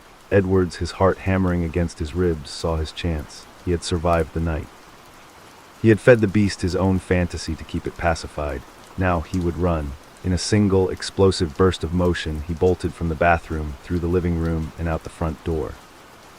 He was running not just for his life, but with the weight of 17 other souls, the silent, dismembered congregation of the dead, propelling him forward. He was their only voice, their only chance at a witness, and he ran barefoot into the street, screaming for a police car, screaming that a madman was trying to kill him. The squad car that pulled up to the corner of North 25th and West State Street was a standard, blue and white Milwaukee Police Department cruiser. Inside were officers Robert Roth and Rolf Mueller, the same two men who, 2 months earlier, had returned a drugged, bleeding cone-rack synthesomphone to the monster's door. The tragedy of Milwaukee was now a closed, looping circuit of failure. This time, however, the script was different. This time, the victim was not a non-English-speaking child in a drug-induced haze. Tracy Edwards was terrified, but he was articulate, and he was screaming a narrative that was impossible to ignore. The officers, their own history a silent, damning passenger in the car with them, followed the man back to the entrance of the Oxford Apartments. As they approached the door of apartment 213, Dahmer opened it. The mask was back on. He was the reasonable, calm, slightly exasperated homeowner once more. He told the officers there had been a misunderstanding, a drunken lover's quarrel. It was the exact same script, the same paper airplane of a lie, but this time the lie didn't fly. Tracy Edwards was standing right there, screaming that this man had a knife, that he had handcuffs dangling from his wrist, that the apartment was full of dead bodies. Dahmer, seeing his mask failing, became flustered for the first time. His face flushed. He started to block the doorway. The control was slipping. One of the officers, Roth, pushed past him into the apartment. He was looking for the knife Edwards had described, a piece of evidence to settle the dispute. He walked into the living room, past the bubbling aquarium, towards the bedroom. What he found in the bedroom was not a knife. It was an open drawer. And inside that drawer, in a sickly, gelatinous jumble, were the Polaroid photographs. He picked them up. The images were a world away from a lover's quarrel. They were photographs of dismembered human bodies, posed in ways that were clearly, monstrously post-mortem. The color drained from the officer's face. The reality of the apartment snapped into a sudden, horrifying focus. He turned to the calm, bespectacled man standing in the living room and saw him not as a concerned citizen, but as the author of the images in his hand. "These are for real," Roth called out to his partner, his voice cracking the thin shell of the ordinary. The words were a death sentence for Dahmer's illusionary world. In that instant, the mask fell completely. Dahmer lunged not to attack, but to escape. The predator's final instinct was flight. The officers, Roth and Mueller, now fully in the grip of the nightmare they had helped facilitate for months, grabbed him. A violent, chaotic struggle erupted in the cramped hallway. Dahmer, his wiry body possessed by a desperate, animal strength, fought and thrashed, trying to wrestle a weapon from the officers. They pinned him to the floor, wrestling his arms behind his back, the snap of the handcuffs, a final, definitive clap of the trap that had been decades in the closing. Jeffrey Dahmer was finally in the cage from which he would never walk free. With the killer subdued in the back of the squad car, the officers began to process the scene. What began as a search for a knife became a descent into a previously unimagined circle of hell. They opened the refrigerator. There, neatly wrapped in clear plastic bags and labeled with meticulous handwriting, were human body parts. A freshly severed human head, the face of a black man, stared back at them from the bottom shelf. Next to it, carefully stored like leftover takeout, was a human heart. The freezer contained a museum of human flesh, biceps, thighs, and internal organs, all packaged and ready for consumption. In the corner, the 57-gallon blue barrel sloshed with a heavy, viscous liquid, the chemical soup of dissolved human remains. The air, which the neighbors had complained about for months, was the breath of a slaughterhouse. The stench was the final, undeniable witness. Jeffrey Dahmer, slouched in the back of a police car, his hands cuffed behind his back, offered no resistance. He was, according to the officers, completely calm. The fight had drained out of him, replaced by a profound, eerie resignation. The man who had spent 13 years constructing an elaborate, secret world of control and possession had watched it collapse in a single afternoon. As the forensic teams began to arrive, sealing off the apartment and donning white Tyvek suits to begin the grisly work of cataloging the evidence, the truth of apartment 213 began to leak out into the world. A small army of media trucks began to descend on the quiet, working-class street, their satellite towers rising into the summer sky like the spires of a new, dark cathedral. The name Jeffrey Dahmer, a void just hours before, was about to become a global synonym for an unthinkable evil. The invisible man was finally visible, and the world would never be able to look away.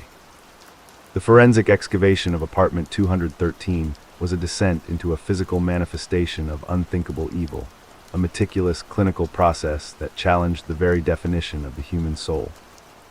What had been a quiet, nondescript unit in a crumbling building was now the most infamous crime scene in American history. A sealed-off chamber of horrors being painstakingly dismantled by a small army of men and women in white Tyvek suits. They moved through the rooms with the slow, deliberate steps of deep-sea divers walking along the floor of a lightless ocean, their every move documented. Every item they touched a piece of evidence that would be used to reconstruct a nightmare.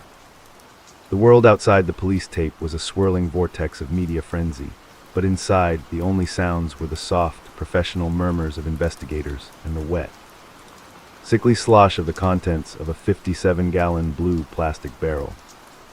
The air was the first and most hostile piece of evidence.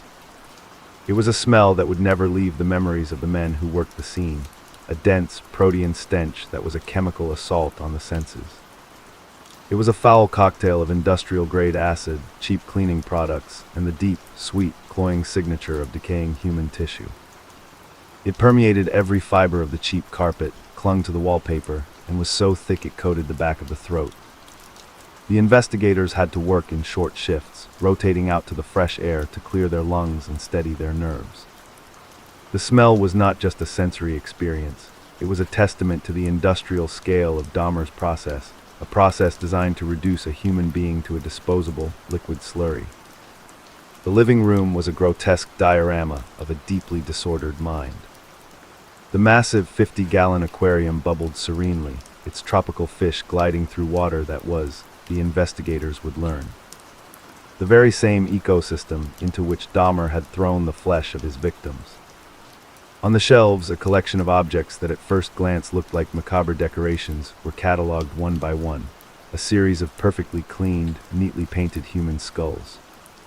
They were painted a dull, battleship gray, a bizarre attempt at aesthetic uniformity that a forensic psychiatrist would later describe as an attempt to dehumanize the human.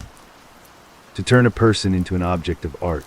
Next to the skulls were the Polaroid photographs, hundreds of them, a chronological archive of death that was more horrifying than the body parts themselves.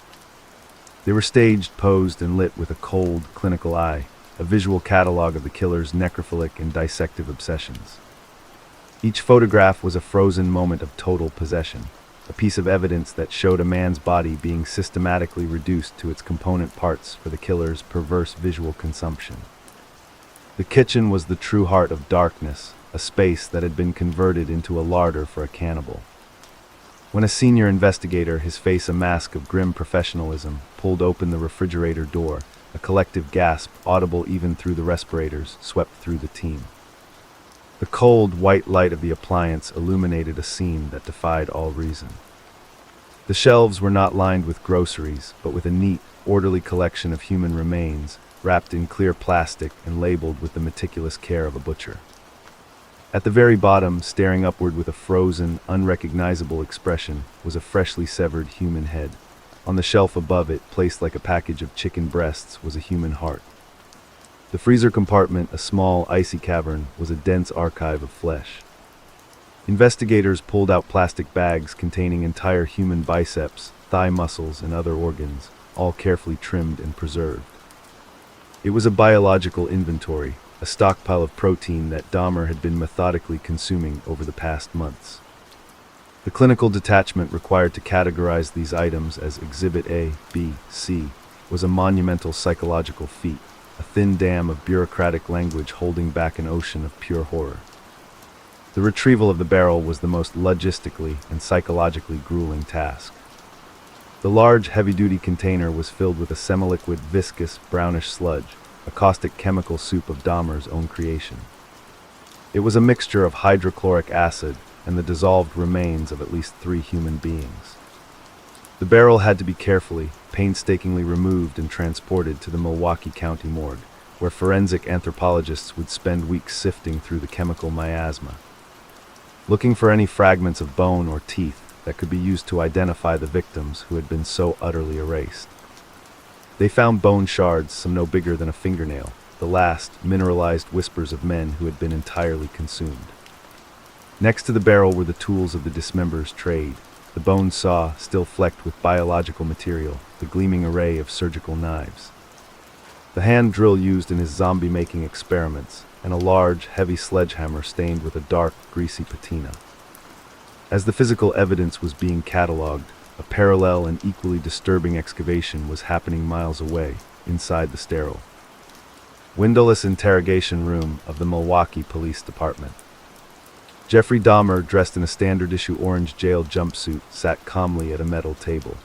He was handcuffed, but his demeanor was not one of a cornered animal. He was instead eerily, profoundly cooperative. He had waived his right to a lawyer, a decision that stunned the detectives. He was not looking for a legal escape. He was, in his own words, ready to get this whole thing off my chest. For the next 60 hours, he engaged in a non-stop, exhaustive monologue of confession. A chillingly detailed guided tour of his 13-year killing spree that he delivered in the same mild, conversational tone a college professor might use to explain a complex theorem. Detective Patrick Kennedy, the lead interrogator, found himself in a psychological landscape he was not trained to navigate. Sitting across from him was not a snarling monster, but a quiet, polite, almost shy man who spoke with a complete absence of emotion. Dahmer's voice was a flat, Midwestern baritone. He occasionally stammered, searching for a precise word, as if telling a story from his distant past. The horror of his confession was amplified by this profound, disorienting disconnect between the blandness of the narrator and the savagery of the narrative. He started at the beginning with Stephen Hicks and walked the detectives through every single murder, providing names, dates, and methods with a stunning recall for detail. He spoke of the luring, the drugging, the strangulation, and the dismemberment as a matter of simple, chronological procedure. He described his zombie experiments in the detached language of a failed technician, expressing no malice, only a mild scientific frustration that his method of drilling holes into skulls and injecting acid never quite produced the permanent, compliant, living partner he craved. The most disorienting moment in a confession filled with them was his clinical description of cannibalism. When Kennedy asked him why he had eaten the flesh of his victims, Dahmer leaned back in his chair, looked at the ceiling as if searching for the correct phrase, and then offered his explanation with a terrifying, thoughtful clarity. He said it was a way of making them a permanent part of him.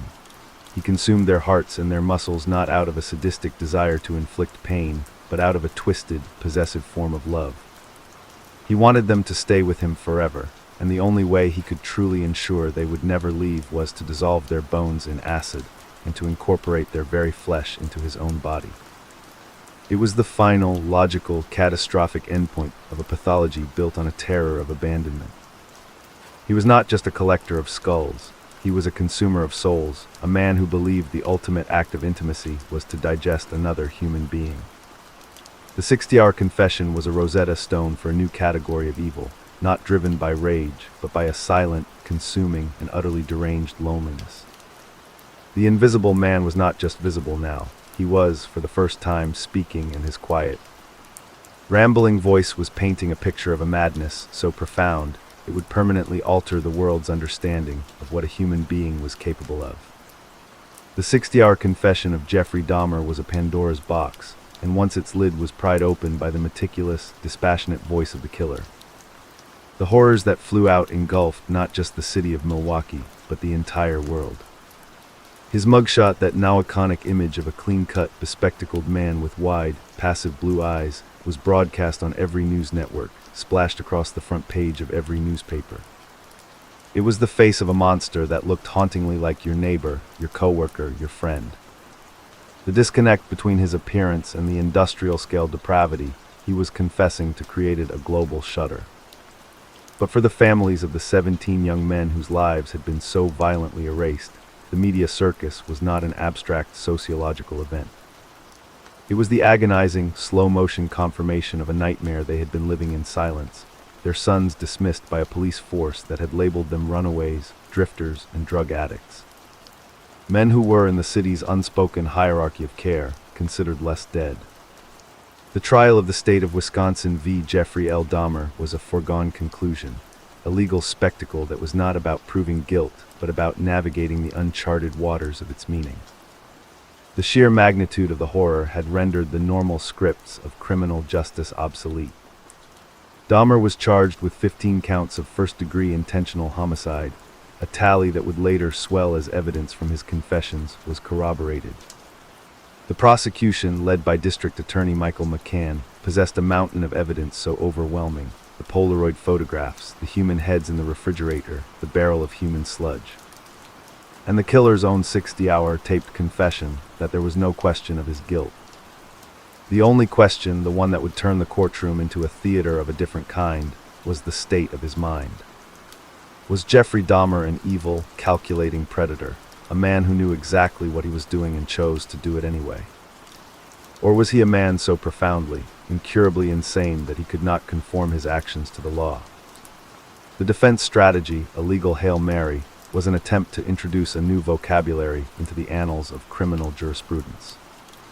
His lead attorney, Gerald Boyle, the same man who had helped him secure the catastrophically lenient sentence for the molestation of Somsak Synthasamphone, stood before the court with a paradoxical task. He could not deny the physical facts, they were undeniably real. Instead, he had to relabel them. He entered a plea of not guilty by reason of insanity, arguing that Jeffrey Dahmer was suffering from a profound, specific, and uncontrollable mental disease. The centerpiece of this defense was the psychiatric testimony, a duel of diagnoses that turned the trial into a symposium on the outer limits of human psychopathology. Defense psychiatrists painted a picture of a man enslaved by a paraphilia, so extreme it functioned as a psychosis. They testified that Dahmer's necrophilia, his all-consuming need for a completely passive, compliant partner, was a mental defect of such catastrophic force that it obliterated his ability to understand the wrongfulness of his acts or to control the powerful, compulsive urges that drove them. They argued that he was not a murderer in the traditional sense. He was a man in the grip of a sexual addiction to corpses, a living oxymoron who killed not for the sake of killing, but as a necessary, grim prelude to his true, necrophilic desire. They presented him as a tragic, broken machine, a human being whose internal wiring was so catastrophically short-circuited by his obsessions that he could not be held morally responsible. Only clinically contained. Sitting in the courtroom day after day was a gallery of ghosts, the living, grieving witnesses to the state's true case for sanity. The families of the victims, who had been ignored for so long, were finally a presence that could not be dismissed. Their pain was a physical force in the room. Catherine Lacey, the mother of Oliver Lacey, who had been the second-to-last man to die in apartment 213, stood in the gallery and unleashed a torrent of raw, maternal fury that shattered the courtroom's sterile decorum. She called Dahmer a devil and screamed that he should suffer the same fate as his victims. She had to be physically restrained and removed from the courtroom, her cries a chilling, human counter-narrative to the dry, clinical language of the psychiatric testimony. Rita Isbell, the sister of Errol Lindsay, the man upon whom Dahmer had performed his most brutal zombie-making experiment, delivered one of the most famous victim impact statements in legal history.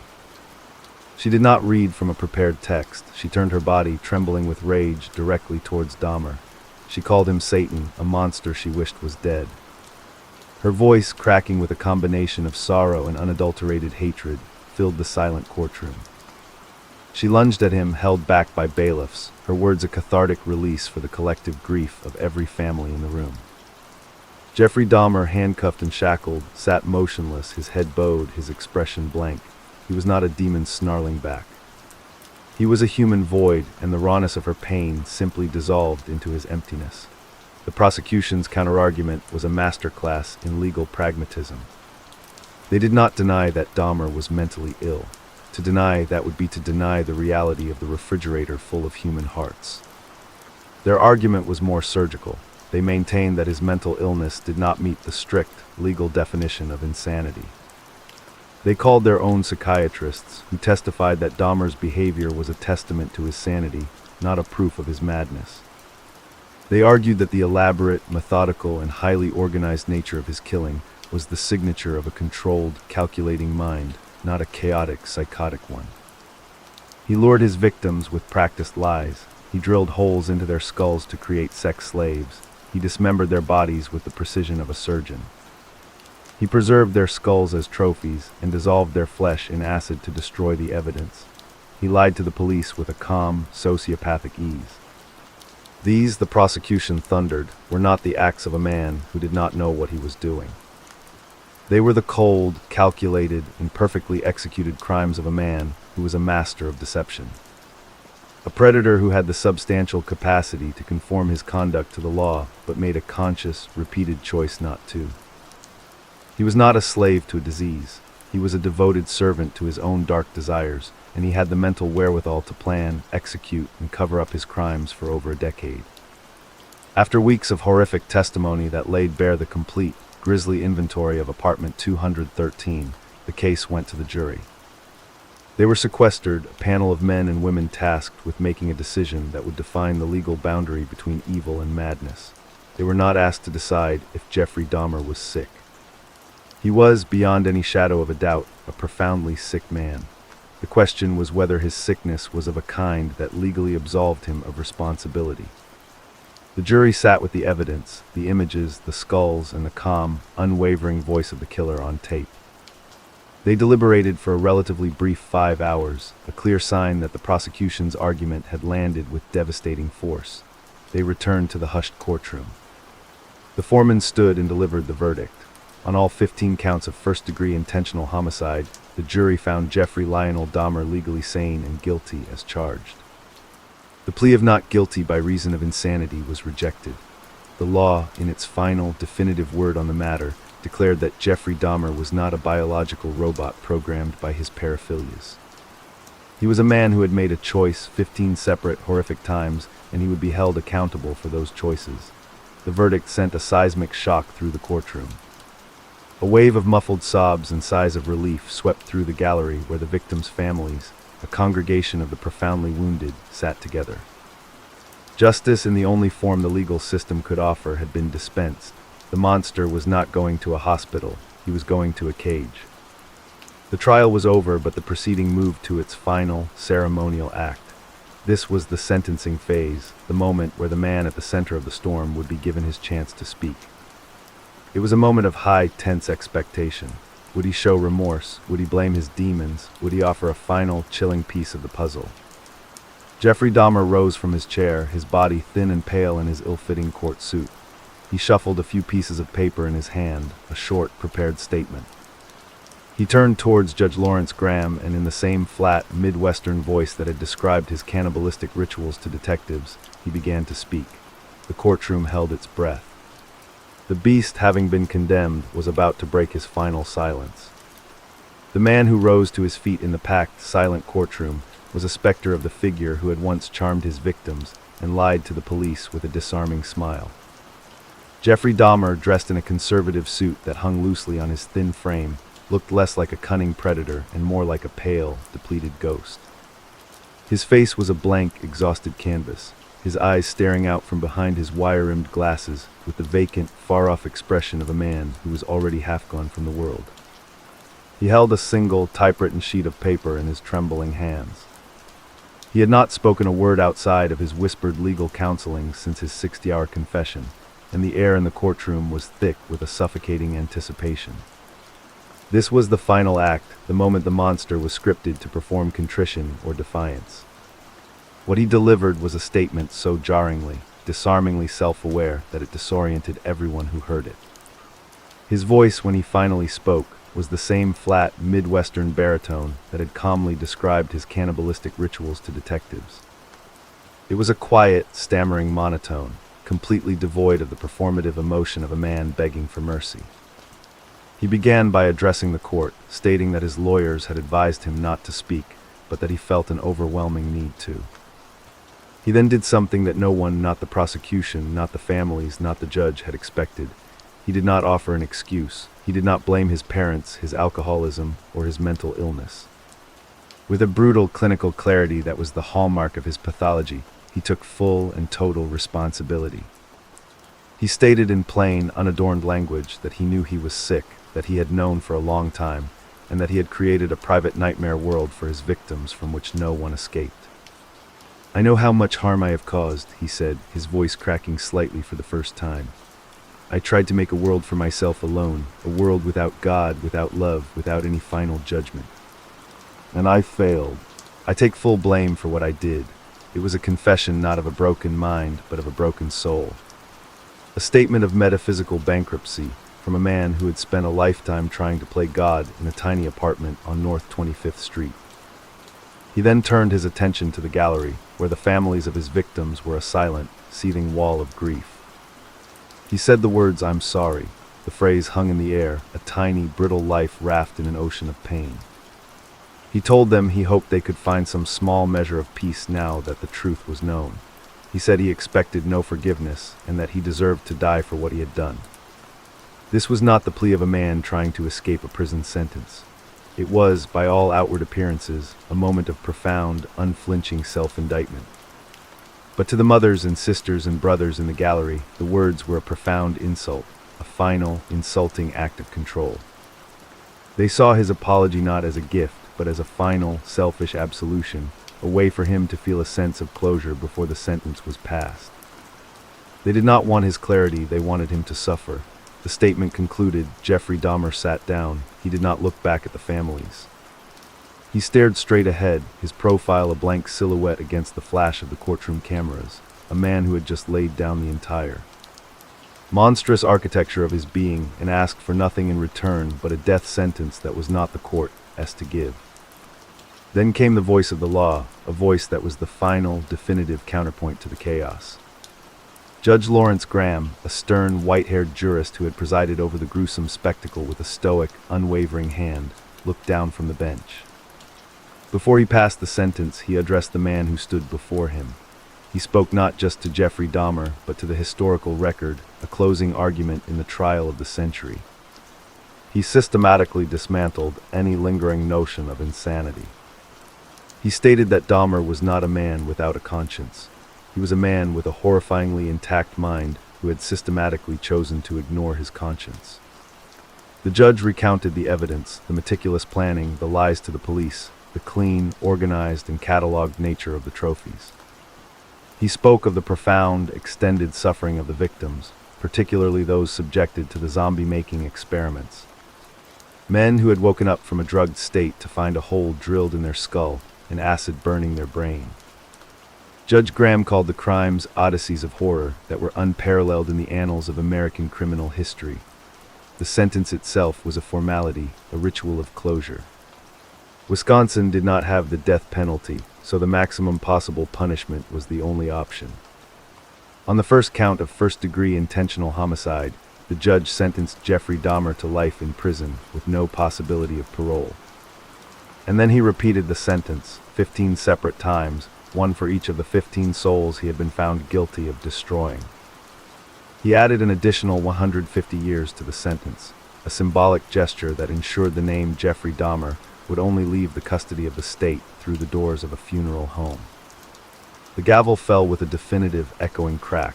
The bailiffs moved in, surrounding the thin man in the ill-fitting suit. Jeffrey Dahmer was led from the courtroom in shackles, his blank expression unchanged.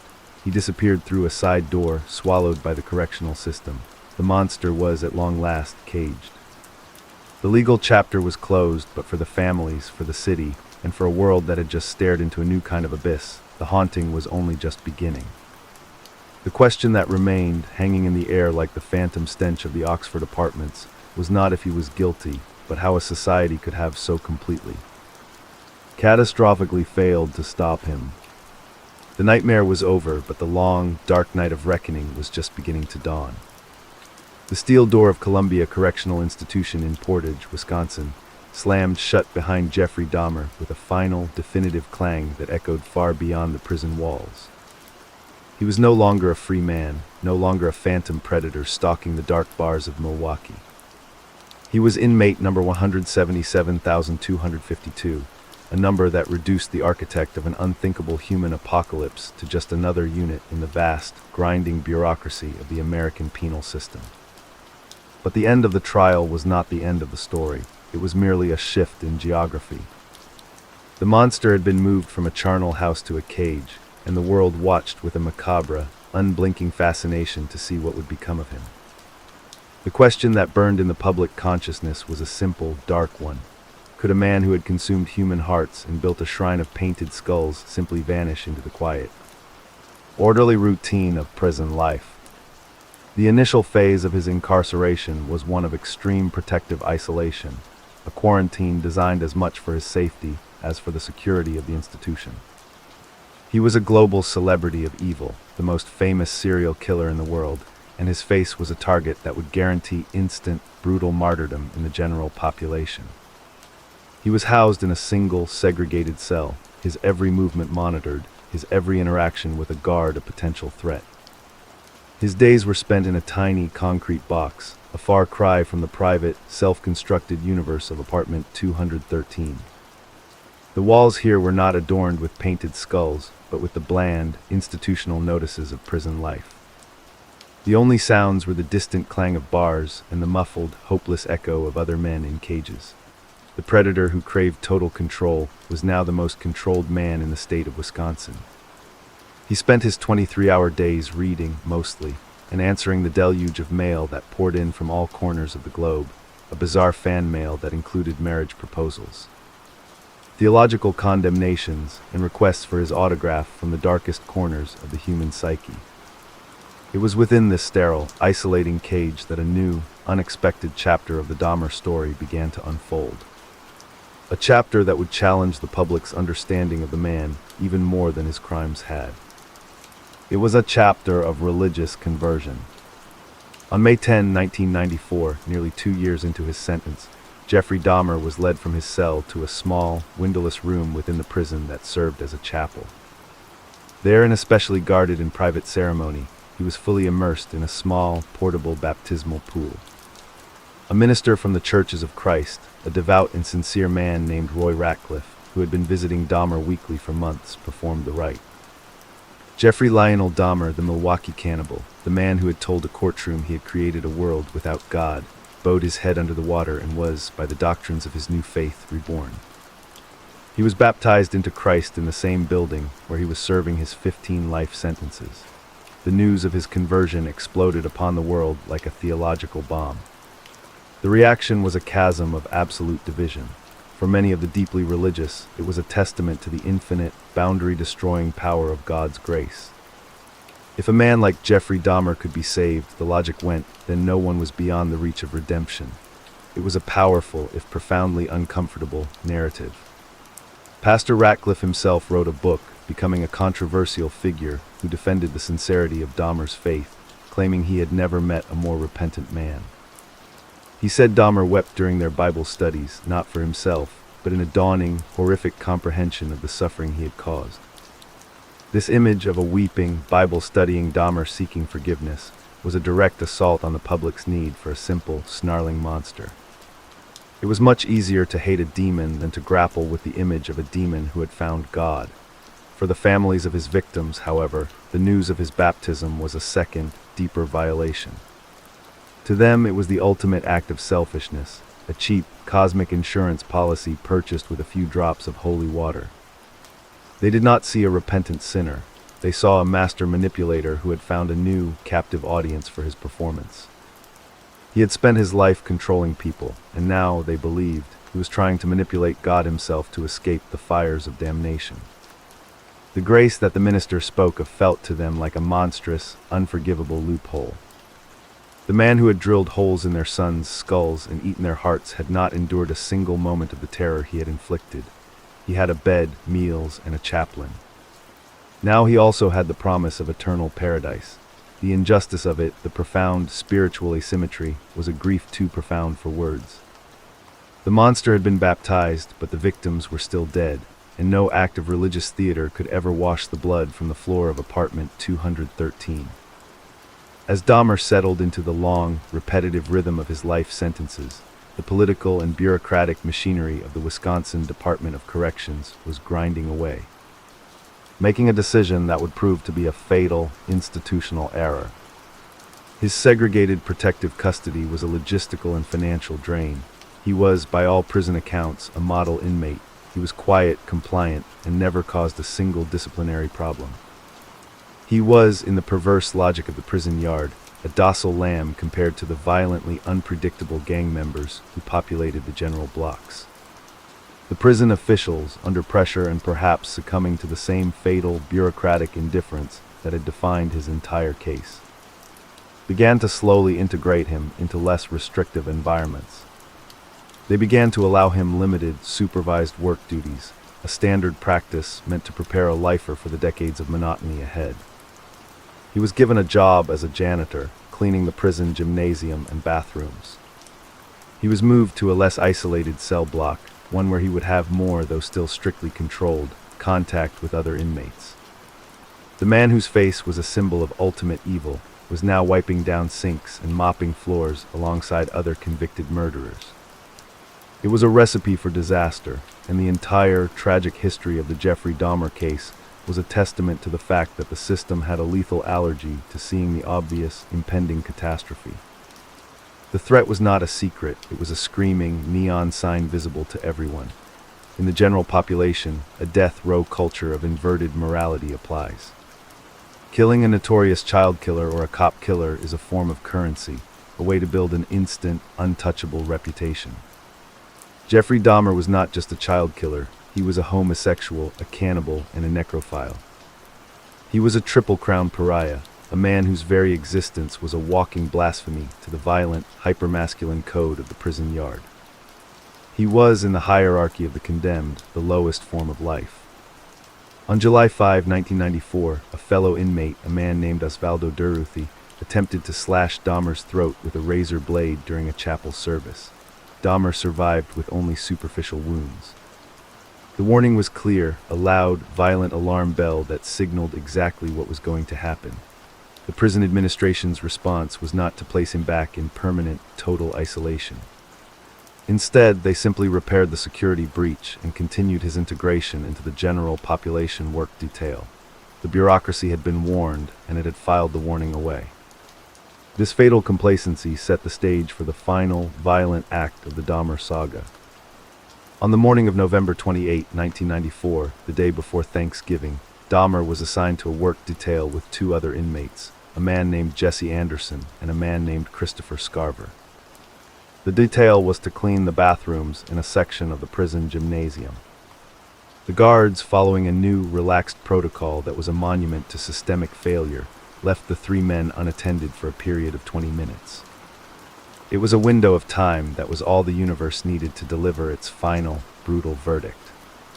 Christopher Scarver was a deeply disturbed, schizophrenic man serving a life sentence for a murder he had committed during a robbery.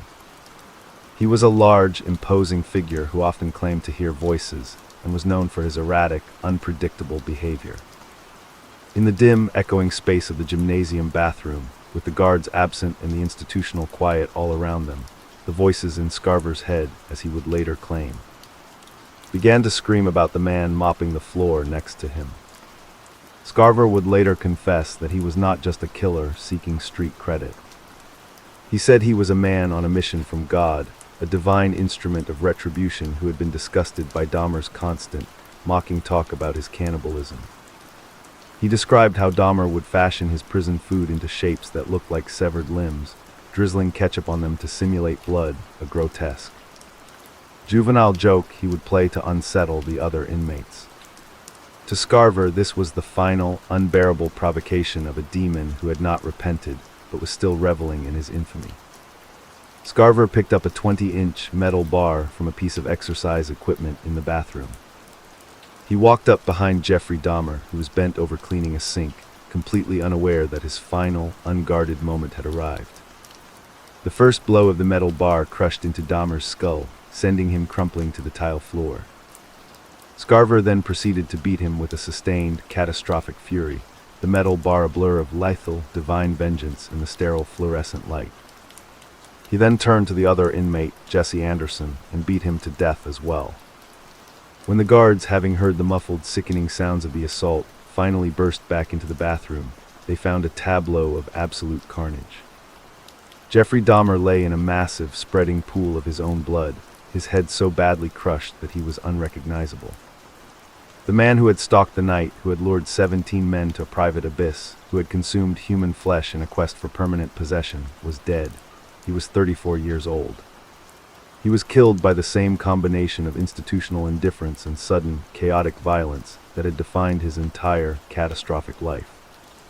The Milwaukee cannibal was extinguished on a prison bathroom floor, his skull caved in by a metal bar, his body just another piece of messy, inconvenient evidence for a system that had failed at every single critical turn. The news of Jeffrey Dahmer's death did not cause an outpouring of grief. It caused a strange, complex, and deeply divided sigh of relief. For the families of the victims, it was a moment of profound, ambiguous closure. The monster was gone.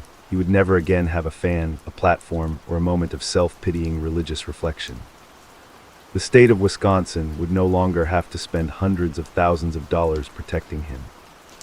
Some families felt a grim, cathartic sense of justice, a final, brutal symmetry to a story that had none. Others felt only a hollow, empty ache. The man they wanted to see suffer, to endure the long, grinding decades of a life behind bars, had been given a quick, violent exit. He had cheated them one last time, escaping the lifelong punishment that had been their only bitter consolation. The man who had been a master of control to the very end had his final chapter written not by a judge, but by a schizophrenic with a metal bar, a chaotic, bloody end that somehow felt terribly appropriate. He had entered the system a monster, and the system, in its final, damning act of negligence, had fed him to another monster. The wheel had come full circle, all the way back to the dark, silent woods of Bath, Ohio, where a lonely boy had picked up his first roadkill and begun a journey into a heart of darkness so profound. The world was still, decades later, trying to map its terrifying, uncharted depths. The fluorescent hum was different here. It was not the tired buzz of the Milwaukee Police Department's administrative wing, a sound worn smooth by decades of bureaucratic indifference. This was the sharper, more clinical whine of the county morgue's autopsy suite, a sound that seemed to vibrate at the exact frequency of a bone saw.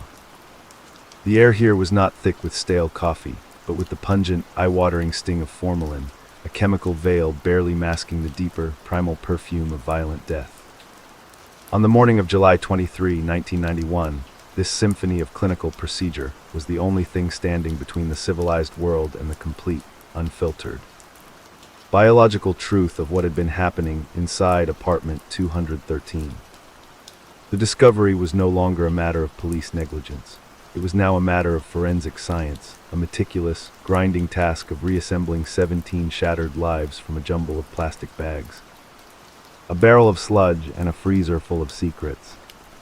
Dr. Jeffrey Jensen, the Milwaukee County Medical Examiner, was a man whose professional life was a daily tour of the city's most tragic real estate. He had presided over autopsies of gunshot victims, car crash fatalities, and the occasional, grim domestic horror. But nothing in his years of training at the University of Michigan, nothing in the thick, index textbooks of forensic pathology, had prepared him for the inventory of apartment 213. He stood in the living room, the same space where officers had first seen the blue glow of the aquarium, and felt a profound, professional vertigo. This was not a crime scene. It was a disassembly line, a human processing plant designed by a mind so orderly in its chaos that it defied every known category. Dr. Jensen's task was not simply to determine a cause of death. The cause of death for most of these men was already known from a 60-hour confession.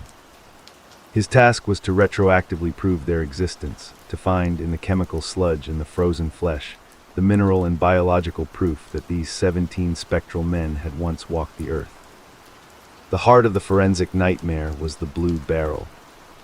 It sat in the corner of the bedroom, a 57-gallon, industrial-grade container, heavy-gauge polyethylene, the kind used for bulk food storage or hazardous waste. The team of forensic technicians, dressed in full Tyvek suits with respirators that made them look like astronauts exploring a hostile planet, approached it with a dread that was almost religious. The barrel was filled nearly to the brim with a semi-liquid, viscous, sepia-toned sludge. It was a primordial soup of horror, a caustic stew of hydrochloric acid and human tissue that had been slow cooking in the summer heat for weeks. The acid had done its diabolical work, reducing skin, muscle, organs, and cartilage to a thick, gelatinous matrix. To the naked eye, it was an undifferentiated mass, but Dr. Jensen knew that the human body leaves a final, stubborn signature.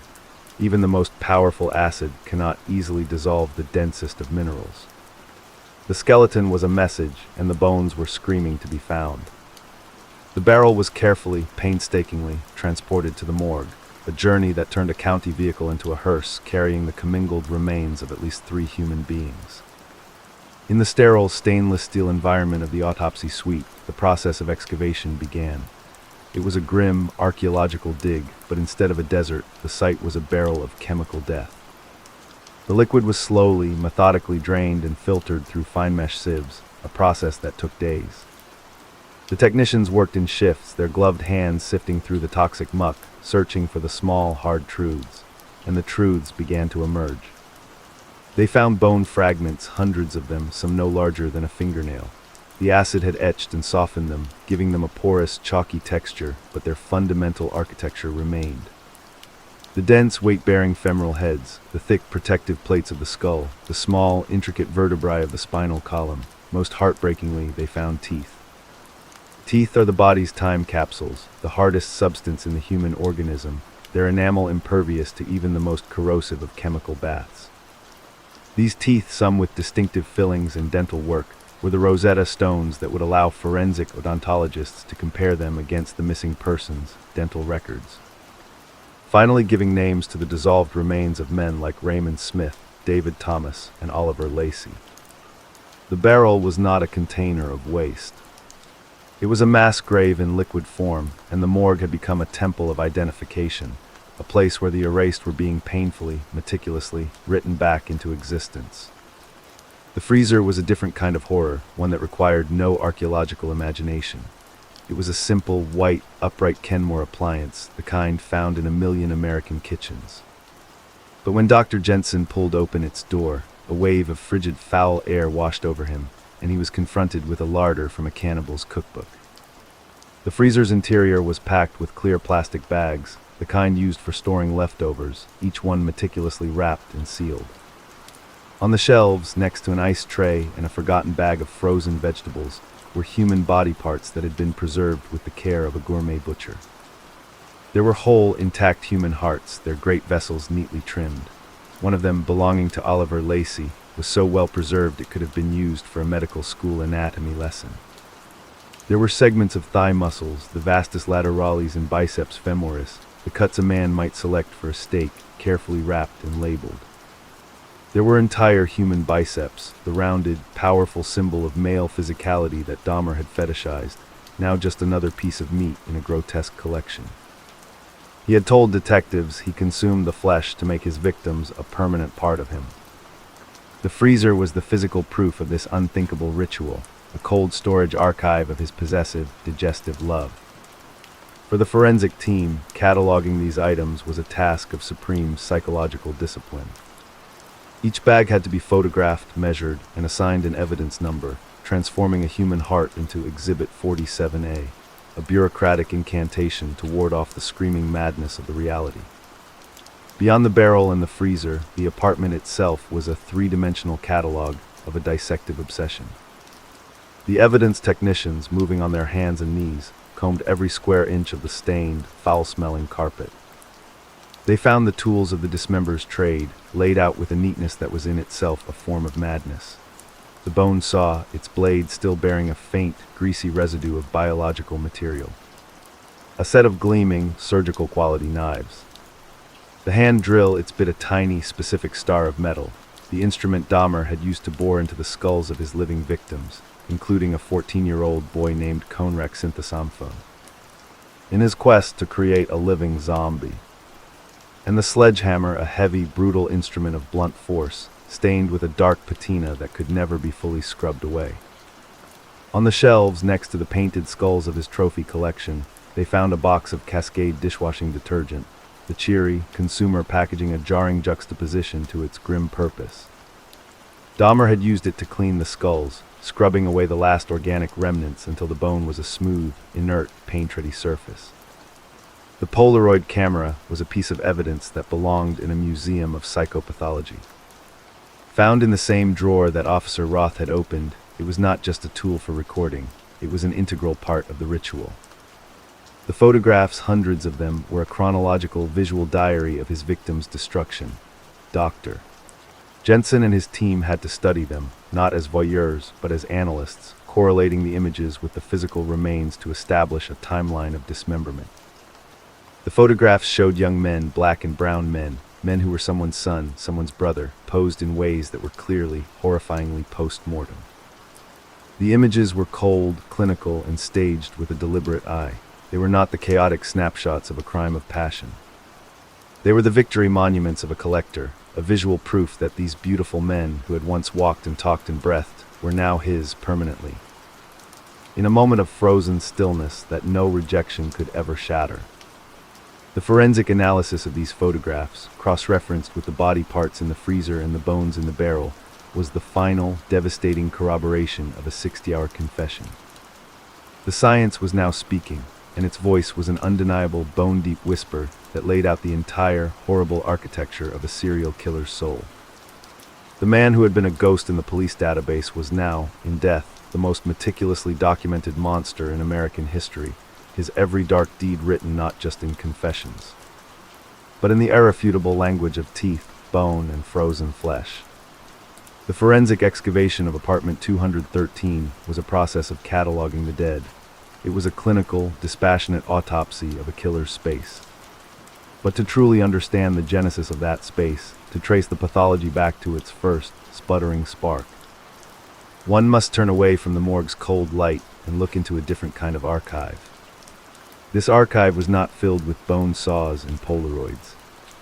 It was filled with the silent, desperate testimony of a family, a father, and the long, agonizing paper trail of a man named Lionel Dahmer.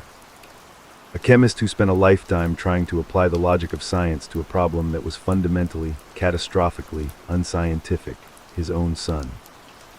Lionel Dahmer's story is a parallel narrative of horror, a tragedy of a father who watched his son transform into a stranger, and who, at every critical juncture, was failed by a system that told him his concerns were the overreactions of a worried parent.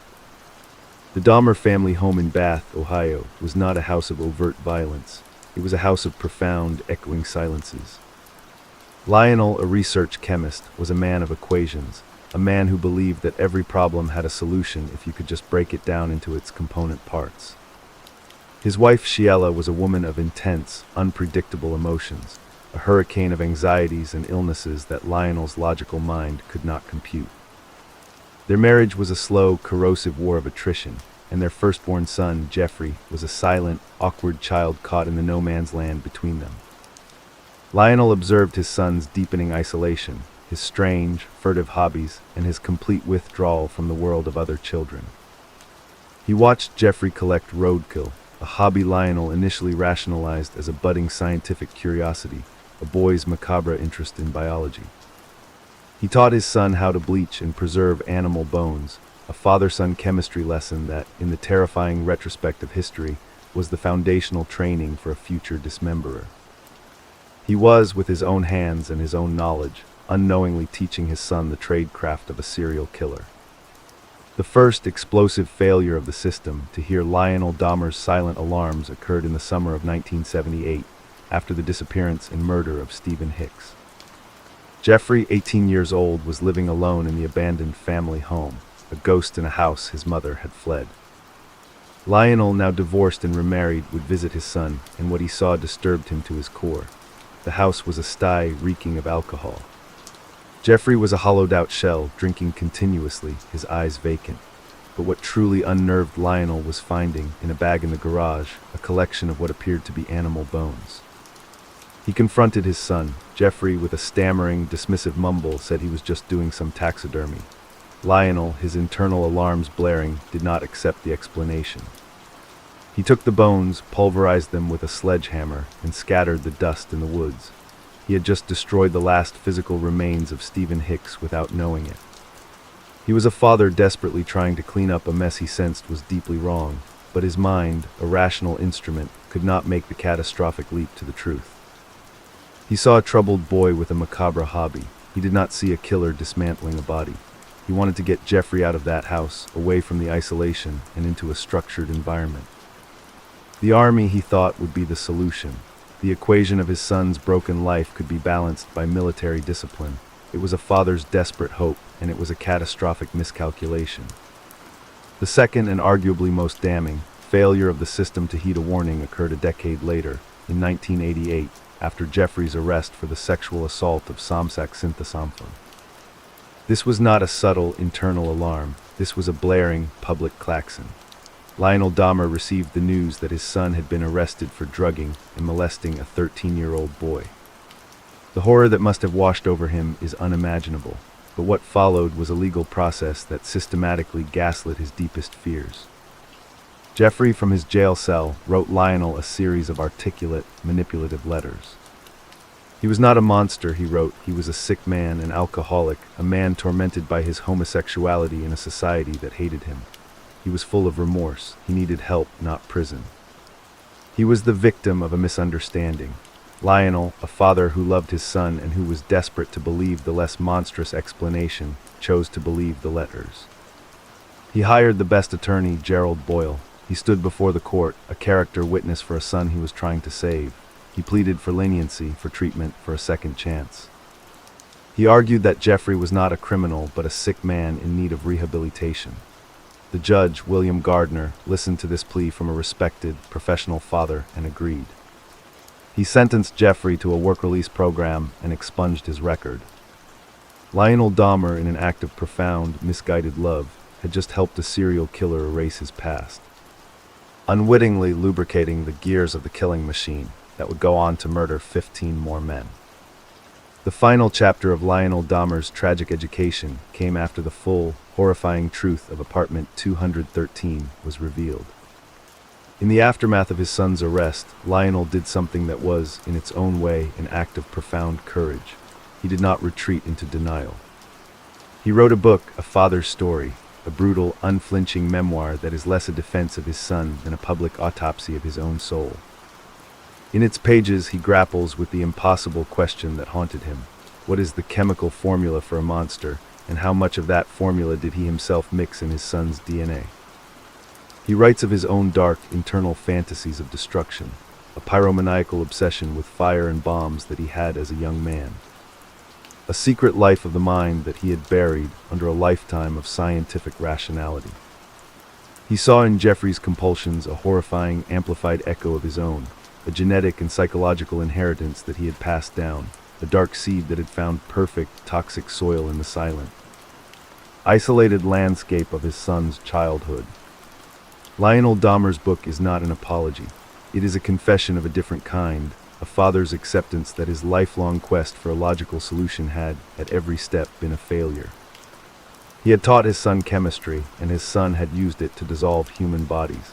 He had pleaded for his son's freedom, and his son had used that freedom to stock a freezer with human hearts. The father's story is the final, devastating piece of the systemic failure. It is the story of a man who looked into his son's eyes and could not see the abyss looking back, not because he was a bad father, but because the abyss wore the face of a shy, stammering boy who just needed a second chance. The forensic evidence in apartment 213 was not just the indictment of a killer. It was the indictment of every well-meaning, logical, loving effort to save a soul that had been utterly, irrevocably, and silently lost long before the first hammer blow fell in an abandoned house in Ohio. The forensic cataloging of apartment 213 was the act of naming the dead. The psychological autopsy of Jeffrey Dahmer, conducted not on a stainless steel table, but in the sterile, fluorescent-lit interview rooms of the prison system, was the attempt to name the madness. In the wake of his conviction, a parade of the nation's most distinguished psychiatrists and forensic psychologists descended upon him like explorers mapping an uncharted, hostile continent of the mind. They came armed with diagnostic manuals and standardized tests, with clipboards and recording devices, hoping to find the singular, broken gear in the machinery of his soul that had caused the entire mechanism to spin into a nightmare. What they found was not a single, satisfying answer. They found a diagnostic battleground, a fractured mirror of conflicting expert opinions that revealed more about the limits of our understanding of evil than it did about the man himself. The central battle in the war for Dahmer's diagnosis was fought between two titanic, competing labels: borderline personality disorder and schizotypal personality disorder. The prosecution's experts tasked with proving he was legally sane, a man who knew exactly what he was doing, leaned heavily on the diagnosis of a profound mixed personality disorder with prominent borderline features. They painted a picture of a man whose core pathology was a chaotic internal emptiness, a profound fear of abandonment, an unstable sense of self, and a chronic feeling of emotional numbness that he tried to fill with alcohol and later with the flesh and blood of his victims. His frantic, desperate attempts to prevent his victims from leaving, even going so far as to drill holes in their skulls to create compliant zombie lovers, was, in their formulation, an extreme, catastrophic manifestation of a borderline's terror of being alone. His cannibalism was the ultimate physical attempt at incorporation, a desperate act of a man with no internal identity, trying to build one by consuming others. They highlighted his manipulative skill, the charming, lying persona he could adopt at will to disarm his victims and the police. This, they argued, was not psychosis. This was a conscious, deliberate, and highly functional set of behaviors driven by a deeply disordered, but entirely non-psychotic, personality. He was not out of touch with reality. He was the horrifying, logical endpoint of a personality structured around an unfillable void. The defense's experts, desperate to find the insanity that the jury had rejected, dug deeper into the strange, eccentric, and quasi-psychotic features of his mental life. They championed a diagnosis of schizotypal personality disorder, a condition on the fringe of the schizophrenia spectrum. They pointed to his profound, lifelong social isolation, his complete inability to form normal human relationships. They focused on his magical thinking, the bizarre, ritualistic, and almost religious structure of his killing. The meticulous arrangement of painted skulls, the belief that consuming a person's heart would make their spirit a permanent part of him. The construction of a private temple of bones in his apartment, these were not just the trophies of a lust killer. They argued these were the concrete physical manifestations of a private, internally consistent mythology, a delusional system that, while not involving hallucinated voices, was a complete and total departure from consensual reality. His shy, flat, emotionless demeanor was not a manipulator's mask, but the inappropriate affect of a schizotypal individual. A man whose emotional circuits were so crossed that he could describe a dismemberment in the same tone he ordered a hamburger. In their view, he was not a cunning predator, but a profoundly sick, quasi-psychotic man, enslaved by a private, magical belief system that compelled his actions. The most clinically disturbing, and ultimately the most precise, diagnostic lens through which to view Dahmer was not a personality disorder at all, but a paraphilia. The psychiatrists eventually settled on a term that is a clinical mouthful, but a precise description of the engine of his madness: necrophilia. Specifically a form so extreme it was categorized as a paraphilic disorder, not otherwise specified, with a distinct and unique subtype that some experts would later call Dahmeresque necrophilia. Traditional necrophilia is often a crime of opportunity, a stealthy violation of a corpse. Dahmer's condition was something far more profound and systematic. He was not attracted to the dead. He was attracted to the idea of creating a perfectly still, compliant, and permanent living partner. The killing was not the goal. It was the necessary, frustratingly messy prerequisite to the true object of his desire, the total possession of a motionless body. His zombie-making experiments were a direct, logical expression of this. He didn't want a corpse from a funeral home. He wanted a living being whose brain he could chemically lobotomize into a state of permanent, unresisting passivity. When that failed, he accepted the imperfect substitute of a dead body, which he would then keep for days, posing, photographing, and violating in an orgy of necrophilic possession. The dismemberment and cannibalism were the ritualistic extensions of this, a way to permanently preserve the most beautiful parts and to literally incorporate his victim's essence into his own body. He was a necrophile, yes, but one of such specific and elaborately ritualized presentation that he created his own horrific diagnostic category. A man whose sexual identity was not oriented towards men or women, but towards the silent, yielding perfection of a body that could never leave. This clinical dissection of his mind, however, walks a dangerous line. It runs the risk of obscuring the most critical, sociological dimension of his crimes. The psychiatric reports focus on the internal architecture of Dahmer's fantasies. What they often fail to fully contextualize is the external world that allowed those fantasies to flourish for so long. The invisible, untestable, but absolutely real variable in the equation of his killing spree was the color of his skin and the sexual orientation of his prey. Jeffrey Dahmer was a white man who hunted almost exclusively in the black and brown, gay, and gender nonconforming communities of Milwaukee's near North Side. This was not a coincidence. It was a strategic, if unstated, calculation. He knew, on a predatory level, that the men he targeted were, in the eyes of the Milwaukee Police Department, invisible. They were men whose missing persons reports were filed with a yawn and a cynical presumption of running away. They were men who, if found by the police, were often arrested themselves. They were men whose very existence was a source of systemic indifference and outright hostility. The tragic encounter that defined his entire case, the drugging and delivery of 14-year-old Konrak Synthesamphone back to his killer, was not an anomaly. It was a near-perfect repeat of a scenario that had occurred 3 years earlier with Konrak's own brother, Samsak. The officers did not see two Laotian children in mortal danger. They saw two domestic disputes involving homosexuals and people of color, categories of humanity that were, to them, a nuisance to be managed, not citizens to be protected. The police negligence was not a procedural glitch. It was a predictable, deeply embedded, and lethal prejudice. The systemic failures were not colorblind. They were soaked in the racism and homophobia of the city, and Jeffrey Dahmer, a white man with a calm, deferential demeanor, was the direct, horrific beneficiary of this bias. His mental illness was the engine, but the institutional bigotry of the Milwaukee Police Department was the open road, clear of all obstacles, on which he drove his nightmare machine for over a decade. The diagnostic reports are sealed in academic journals. The psychiatric testimony is a transcript on a dusty court shelf. But the true, enduring legacy of the man's mind is not found in the clinical language. It is found in the culture that grew up around his name. The face of Jeffrey Dahmer, that bland, bespectacled, wide-eyed mugshot, became a Rorschach test for the public's own darkest curiosities. And nowhere was this morbid, commercialized obsession more visible than in the bizarre, post-conviction marketplace of murder. The circus of the macabre that tried to assign a monetary value to the very tools of his evil.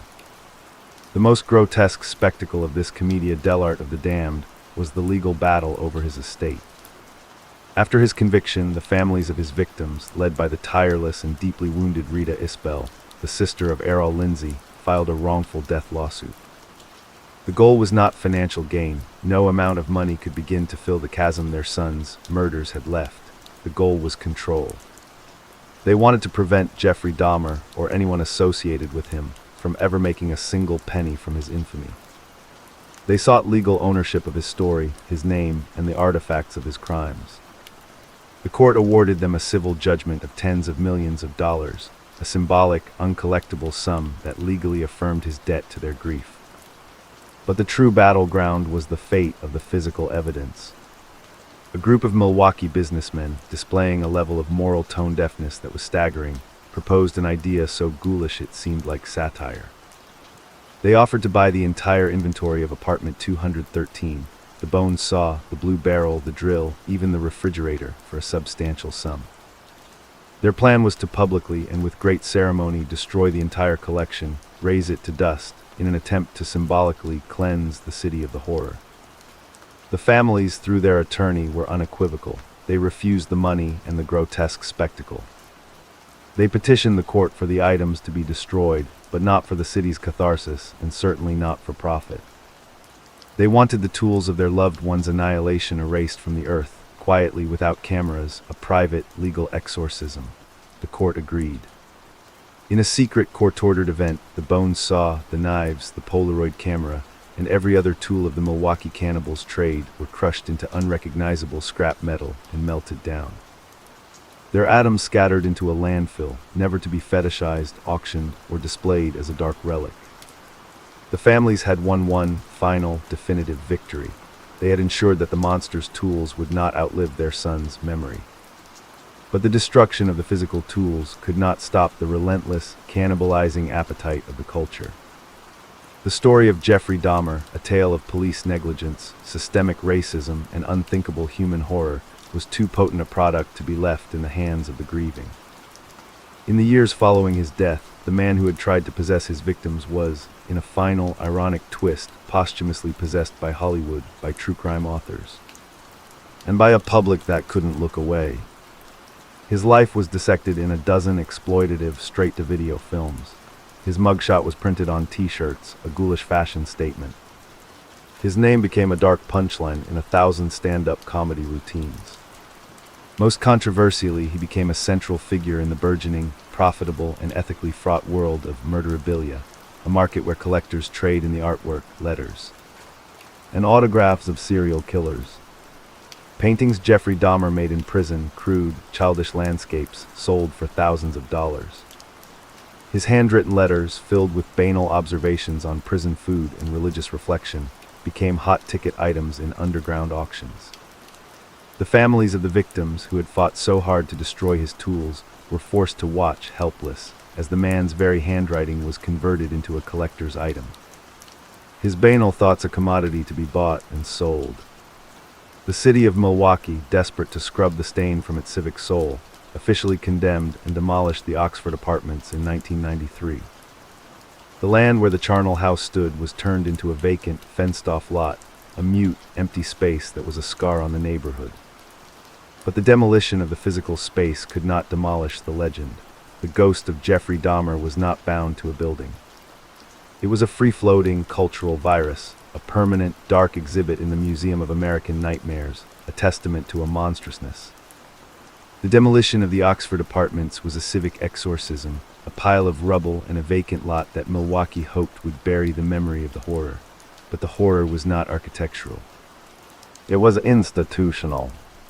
The steel of the bone saw was melted down, the bricks of the apartment building were hauled away, but the question of how it had all been allowed to happen remained, a toxic, undissolvable residue in the city's soul. The trial of Jeffrey Dahmer was over in a matter of weeks, a swift, legal guillotine. The trial of the Milwaukee Police Department, however, was a slow, grinding, and deeply unsatisfying process that unfolded over months and years. A legal and political drama that would reveal a department-wide culture of negligence so profound, so casually cruel, that it functioned as a silent, essential accomplice to a serial killer. The flashpoint of this institutional reckoning was, inevitably, the death of Konrak Sinthasomphone, the 14-year-old Laotian boy who had briefly escaped from apartment 213, only to be delivered back to his killer by 2 Milwaukee police officers, became the central, screaming piece of evidence in the case against the city. The 2 officers, Robert Roth and Rolf Mueller, became the public faces of the department's catastrophic failure. Their actions on the night of May 27, 1991, were not a subtle, procedural misstep. They were an act of such profound, lethal negligence that it defied comprehension. The public, now armed with the full, horrifying context of what was inside apartment 213, demanded their heads. How could 2 trained police officers have stood in a hallway, smelled that ungodly stench, and handed a drugged, bleeding, naked, non-English-speaking child back to a calm white man who claimed he was his drunk boyfriend? The question was a scream that echoed from the city council chambers to the national airwaves. The internal investigation by the Milwaukee Police Department was a predictable exercise in bureaucratic self-preservation, a slow circling of the blue wagons. The officers' actions were reviewed not through the lens of a community's horror, but through the narrow, legalistic lens of police procedure. Their defense, parroted by the powerful Milwaukee Police Association, the officers' union, was a masterpiece of cynical deflection. They argued that the officers had acted exactly as they were trained. They had responded to a domestic disturbance call. They had found a disoriented, intoxicated individual and a sober, articulate partner who claimed responsibility for him. They had resolved the situation by returning the intoxicated man to his caregiver. The fact that the man was a child, that he was bleeding from his rectum, and that he was trying to escape was, in their defense, a matter of the fog of the street, a misread signal in a situation where the officers felt genuinely, if catastrophically, that they were doing the right thing. They claimed they smelled nothing. They claimed they saw nothing. They were just 2 working cops, they argued, trying to do a tough job in a tough neighborhood, and they were now being scapegoated for the horrific, unthinkable crimes of a madman. This defense, shockingly, worked within the closed, self-protective machinery of the department. The internal review cleared them of any criminal wrongdoing. They were fired by Police Chief Philip Arnis, a sacrificial offering to the altar of public outrage, an attempt by the city to cauterize the wound. But the police union immediately filed an appeal. and the officers took their case to the Independent Fire and Police Commission, a body that held the ultimate power over disciplinary actions. In a decision that sent a second, devastating shockwave through the community, the commission overturned the firings. Robert Roth and Rolf Mueller were reinstated to the force with full back pay. The legal logic was cold and procedural. Their actions, while a moral catastrophe, did not technically violate any specific department rule that carried a penalty of termination. The message to the city's marginalized communities was a brutal, unmistakable slap in the face. The system had investigated itself and found itself not guilty. The men who had handed a child to his cannibalistic killer were back on the payroll. Their badges a symbol of a department that valued its own internal protection over the lives of its most vulnerable citizens. The failure of the internal review ignited a second, more formal and more scathing investigation, this one led by an outsider, former Illinois State Police captain and lawyer, John Cochran Jr., who was tasked with producing a comprehensive report on the department's handling of the entire Dahmer case. The resulting document, known simply as the Cochran Report, was a blistering, systematic indictment not just of the two officers, but of the entire command structure and culture of the Milwaukee Police Department.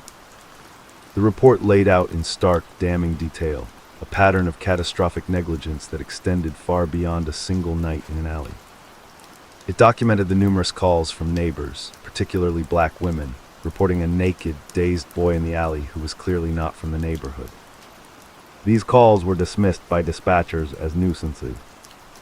It highlighted the fact that no officer on the scene that night ran a background check on Jeffrey Dahmer, a check that would have revealed him as a convicted child molester.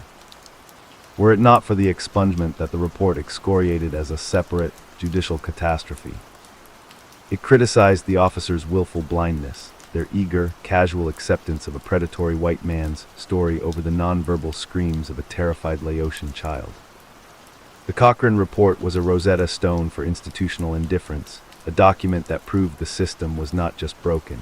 It was designed, through its ingrained racism and homophobia, to protect the predator and criminalize the prey.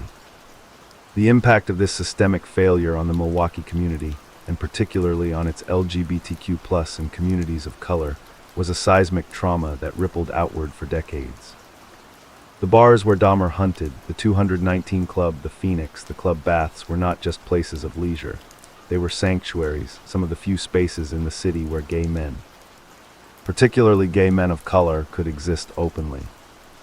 Dahmer's desecration of these spaces was a profound psychic wound. The revelation that the police had him in their grasp not once but twice, and had let him go, first the courts with Somsek and then the cops with Conrack, shattered any remaining trust in the institutions of protection. The community had long known they were viewed with suspicion and contempt by the police. The Dahmer case was the ultimate, horrific proof. It wasn't just that the police failed to catch a killer, it was that they actively, physically, returned a fleeing victim to his death. The aftermath was a period of intense, grieving fury. Vigils were held not just for the victims, but for the death of a social contract that had never truly existed for them. Community organizations, galvanized by the horror, began demanding concrete structural changes, sensitivity training for officers, the hiring of more minority officers, and the establishment of a community policing model that would force cops to see the residents of the near North Side as citizens, not as potential suspects. The official institutional response to this community trauma was, predictably, a series of reforms that fell somewhere between genuine change and bureaucratic window dressing. The Milwaukee Police Department, its reputation in tatters, scrambled to implement new policies. Officers were given mandatory training in cultural diversity and how to interact with the LGBTQ+ community. Sessions that were often derided by the rank and file as sensitivity gulag. The department's communication system was overhauled to attempt to prevent the kind of dispatch dismissals that had silenced the first frantic 911 calls about Conrack. A new, more robust system for following up on missing persons reports was implemented, a tacit admission that the old system had viewed a missing black or gay man as a statistical non-event. But the deeper, more intractable problem the culture of cynical us versus them policing that had incubated the negligence, remained largely untouched. The rehiring of the two officers had already sent the definitive message. The union's power to protect its own was stronger than the public's demand for accountability. The reforms were a fresh coat of paint on a building with a rotten foundation, a series of procedural band-aids on a deep, systemic infection of indifference that had been decades in the making. The ghost of Jeffrey Dahmer was not just a phantom of a dead killer. It was a permanent, spectral indictment of a police force that had, through its negligence, actively helped him fill his freezer with human hearts. A force that continued to walk its beats with the same badge, the same culture, and the same silent, unspoken covenant of protection that was always, and tragically, reserved for someone else. The silence of the courtroom, broken only by the crackle of a news photographer's flash and the muffled sobs of the grieving, was a thin membrane. It was a soundproof wall that separated the sanitized, legal conclusion of the Jeffrey Dahmer case from the raw, unmediated, and permanent emotional cataclysm of the families who were its true final victims. The trial was a battle of legal definitions, of insanity versus sanity, of psychiatric labels. But for the mothers, fathers, brothers, and sisters who filled the gallery day after day, it was a waking funeral, a public televised autopsy of their sons, their brothers, their loved ones, conducted by a calm, stammering man in an ill-fitting suit. Their stories are not a footnote to the Dahmer narrative. They are the narrative. They are the human cost that no prison sentence, no police reform, and no demolished building can ever repay. They are the 17 silent names that were almost erased, not just by a killer's acid, but by a city's indifference, and their voices, preserved in victim impact statements and the quiet, defiant act of public mourning, are the most important testimony in the entire horrifying archive. The roll call of the victims is not a list of saints. It is a list of human beings, each with a specific, irreplaceable constellation of dreams, flaws, and people who loved them. It is a list the Milwaukee Police Department had, for years, refused to read. Stephen Hicks, the very first, was not from the city at all, a young man from Ohio who was hitchhiking to a rock concert, whose last fatal mistake was accepting a ride from a shy, seemingly harmless stranger. His mother, Martha, spent over a decade not knowing what had happened to her son, a purgatory of silence that Dahmer's confession finally shattered. She would later describe the devastating, surreal moment of hearing the killer speak her son's name in a courtroom. The first time anyone in authority had publicly acknowledged his existence since the day he vanished. She was haunted not just by the murder, but by the years of being told by police that her missing son was probably just a runaway who didn't want to be found, a dismissal that was a second, quieter act of violence. There was Jamie Dockstader, a 15-year-old Native American boy, a child really, whose mother, Debbie, spent months searching the streets of Milwaukee for him, knowing with a mother's gut instinct that he had not simply disappeared. When the news of the Dahmer case broke, she saw the sketch of the apartment building on the news and felt, she later said, a cold wave of absolute, horrifying certainty wash over her. Her son's skull had been kept as a trophy on a shelf, painted gray, a sacred object of a Native American child desecrated and turned into a curio in a monster's collection. The pain was not just in the death, it was in the profound, cultural violation, the reduction of her child's remains to a prop in a psychopath's private theater. And then there was the family at the very epicenter of the judicial earthquake, the family whose unimaginable tragedy became the symbol of the entire systemic failure, the synthesophones. This was not a family that had lost one son to Jeffrey Dahmer. They were a family whose two sons, Somsak and Konrak, had both been caught on separate occasions in his predator's net, and who had both been failed by the very systems designed to protect them. The first failure was a judicial one, a lenient, expunged sentence for a child molester. The second failure was a policing one, a naked, bleeding child handed back to his killer. The mother of these two boys, a Laotian immigrant who had fled the horrors of war in Southeast Asia to find safety in America, had to sit in a courtroom and listen to the calm, flat voice of a white man describe how he had drilled a hole into the skull of, and then dismembered and consumed her youngest child, all while his brother, who had survived a similar assault, was alive to witness the family's double grief. The Synthosamphone family tragedy is the black, beating heart of the entire case, a testament to a systemic callousness that was not just negligent, but actively, repeatedly lethal. The victim impact statements delivered during the sentencing hearing were not the polite, contained grief of a courtroom drama. They were eruptions of raw, volcanic, and unnegotiable pain that shattered the sterile decorum of the legal proceedings. Rita Isbell, the sister of Errol Lindsay, did not read from a piece of paper. She turned her body, coiled with a fury that was biblical in its intensity, and faced the man who had murdered her brother. Errol had been the victim of Dahmer's most horrific experiment, the drilling and acid injection meant to create a living zombie. Rita Isbell's statement was not a plea for justice. The justice of a life sentence was already a cold, foregone fact. It was a curse, a public, screaming indictment of the man's very soul. She called him Satan. She told him the families had been suffering for years while he sat in his apartment, eating people. She told him she hoped he rotted in hell. Her voice, cracking with a grief that was indistinguishable from rage, filled the silent courtroom, and before she finished, she lunged at him, held back by a swarm of bailiffs. The image of Rita Isbell, a black woman exploding in righteous fury at the calm, white, blank-faced man who had consumed her brother's heart, became the defining, iconic image of the sentencing. It was not a moment of legal theater.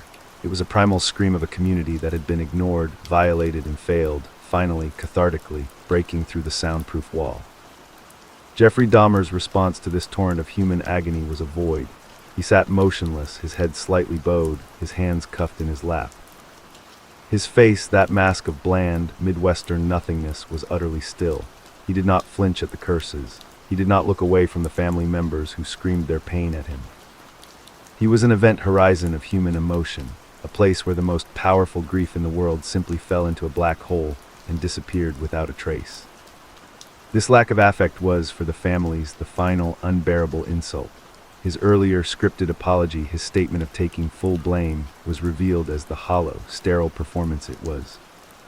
A man who was truly sorry would have been shattered by the sight of Rita Isbell. A man with a functioning soul would have wept. Jeffrey Dahmer simply absorbed the storm, an empty vessel that could never be filled, not with the love of his victims, not with the hatred of their families. The families had come to the courtroom to bury their sons for the final time, to put a narrative to their pain. What they received was a life sentence for the killer, but no closure for themselves, a lifetime membership in a club of the profoundly wounded, a community bound together not by healing, but by the shared, permanent, and unrepairable damage of a monster who, even in his final, caged moments, refused to give them the one thing they needed most, a single, genuine, human reaction to the scale of the suffering he had caused. They left the courtroom and the monster was led to his cell, but the trial for them would never, ever end. The story of Jeffrey Dahmer did not end with the crack of a judge's gavel or the final, wet crush of a metal bar in a prison bathroom. It only ended its first, physical form. The man was gone, dissolved into autopsy reports and crematorium ash. But the narrative, the deep, dark, and endlessly complex cultural myth of the Milwaukee cannibal, was just beginning its long, parasitic afterlife. The ghost of apartment 213 was not bound by the demolition of a building or the melting down of a bone saw. It was a free-floating, mutating virus in the American imagination, a story that was immediately and voraciously consumed, retold, and reimagined by a culture that could not and would not look away. The monster in death was reborn as a commodity, a character, and a blank canvas onto which every generation could project its own deepest anxieties about madness, evil, and the terrifyingly thin line that separates the quiet neighbor from the calculating predator. The immediate cultural response was a feeding frenzy, a gold rush of the macabre. The publishing industry, sensing an insatiable public appetite, scrambled to produce the definitive accounts. Within a year of his conviction, bookstore shelves were groaning under the weight of hastily written true crime paperbacks with titles that blended the lurid and the clinical. The Man Who Killed for Company, The Milwaukee Murders, and Dahmer's Confession, The Milwaukee Cannibal's Arrest and Confession. These books, often churned out by journalists who had covered the trial, were a study in the commodification of suffering. They reconstructed the crimes in chilling, novelistic detail, sometimes prioritizing the shocking, salacious elements of necrophilia and cannibalism over the stories of the victims. The most significant and most psychologically complex of these early works was A Father's Story by Lionel Dahmer, a book that was less a true crime account than a public self-autopsy. A father's agonized attempt to dissect his own role in the genesis of a monster. It stood alone, a raw, unfiltered document of a man grappling with an unthinkable legacy, surrounded by a sea of commercial exploitation. This literary gold rush was a mere prelude to the cinematic obsession. Hollywood, with its eternal hunger for the dark side of the human psyche, took a long, lingering look at the story and saw not just a monster, but a challenging, avant-garde subject. The independent film Dahmer, released in 2002 and starring a young Jeremy Renner in a chillingly understated performance, was a critical attempt to break the mold. It was not a slasher film. It was a slow, brooding, and deeply uncomfortable character study that attempted to crawl inside the killer's loneliness, to portray him not as a snarling demon, but as a profoundly alienated, hollow man whose shyness and quiet desperation were the most terrifying things about him. The film was controversial for its perceived humanization of a monster, but it set a new template. It asked audiences to stare into the abyss not with a scream, but with a shudder of unsettling, reluctant empathy to see the banal, working-class boredom that formed the backdrop to his unspeakable acts. The Dahmer narrative did not remain static in the hands of screenwriters and actors. It quickly escaped into the larger, more chaotic currents of popular culture.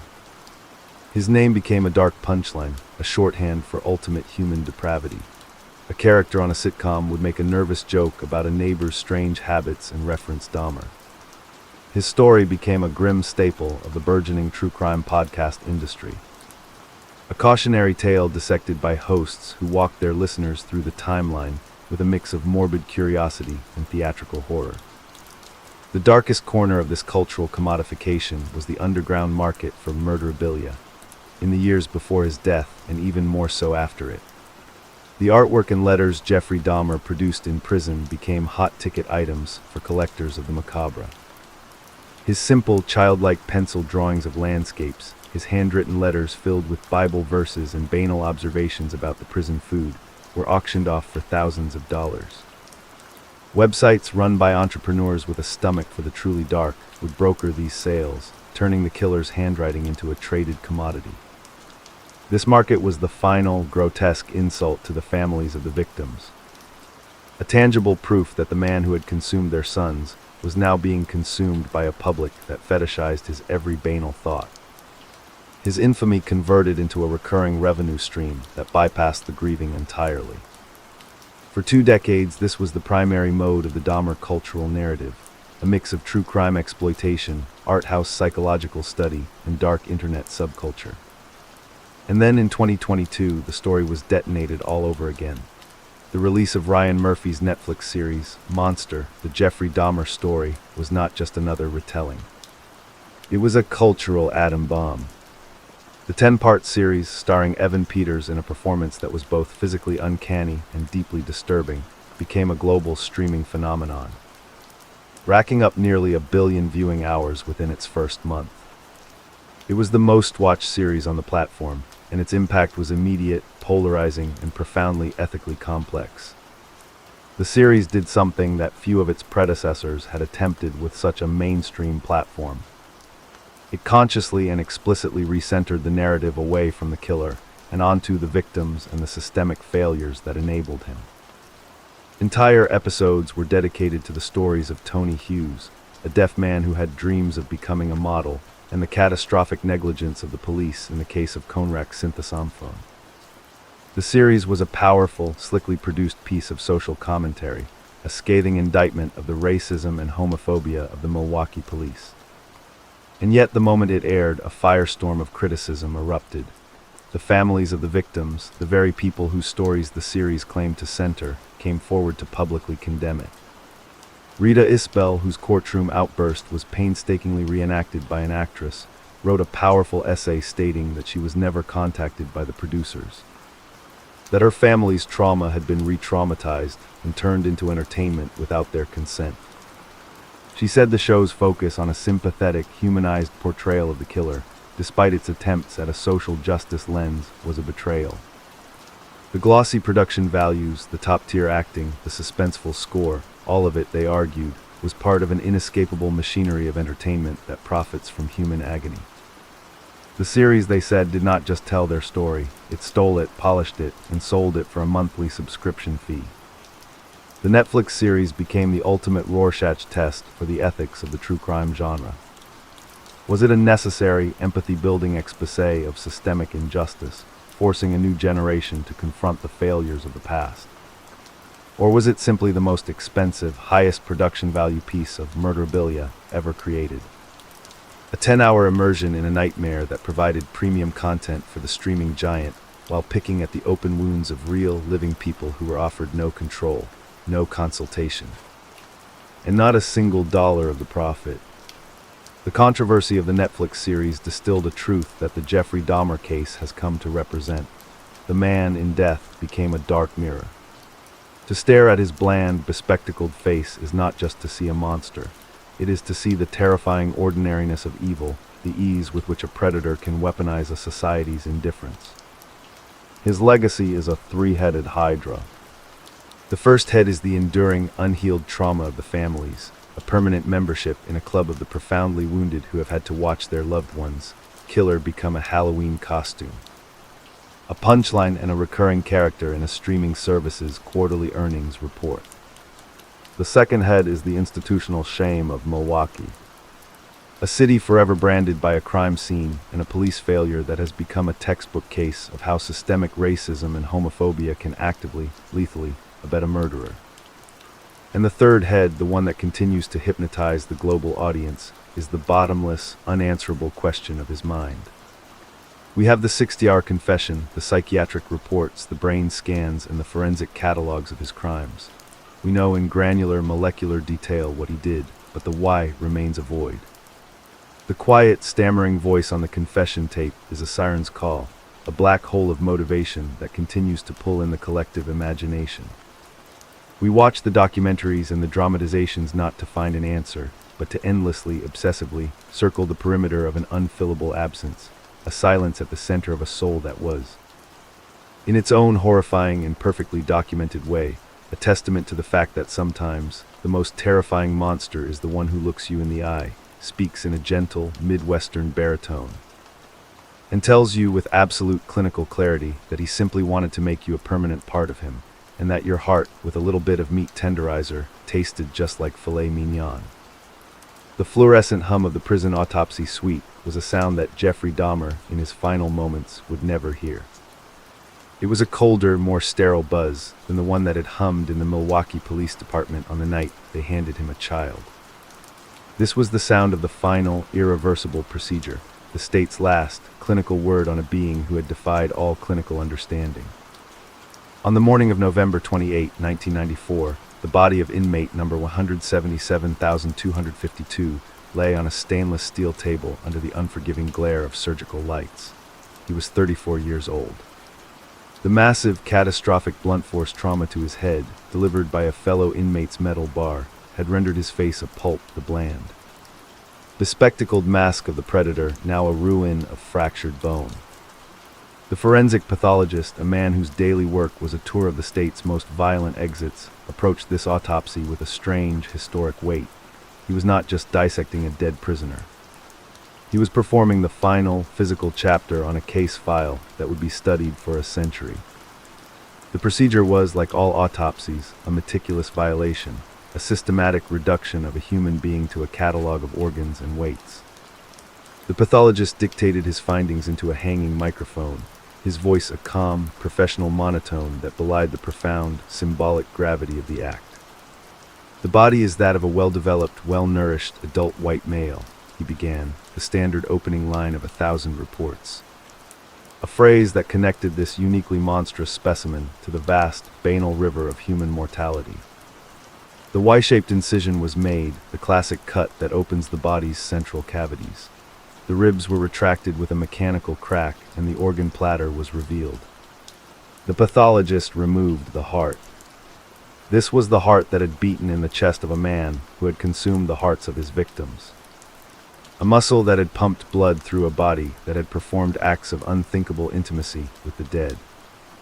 Placed on the scale, it was a perfectly normal weight, a healthy, unremarkable organ, a fist-sized lump of tissue that held no visible signature of the evil it had sustained.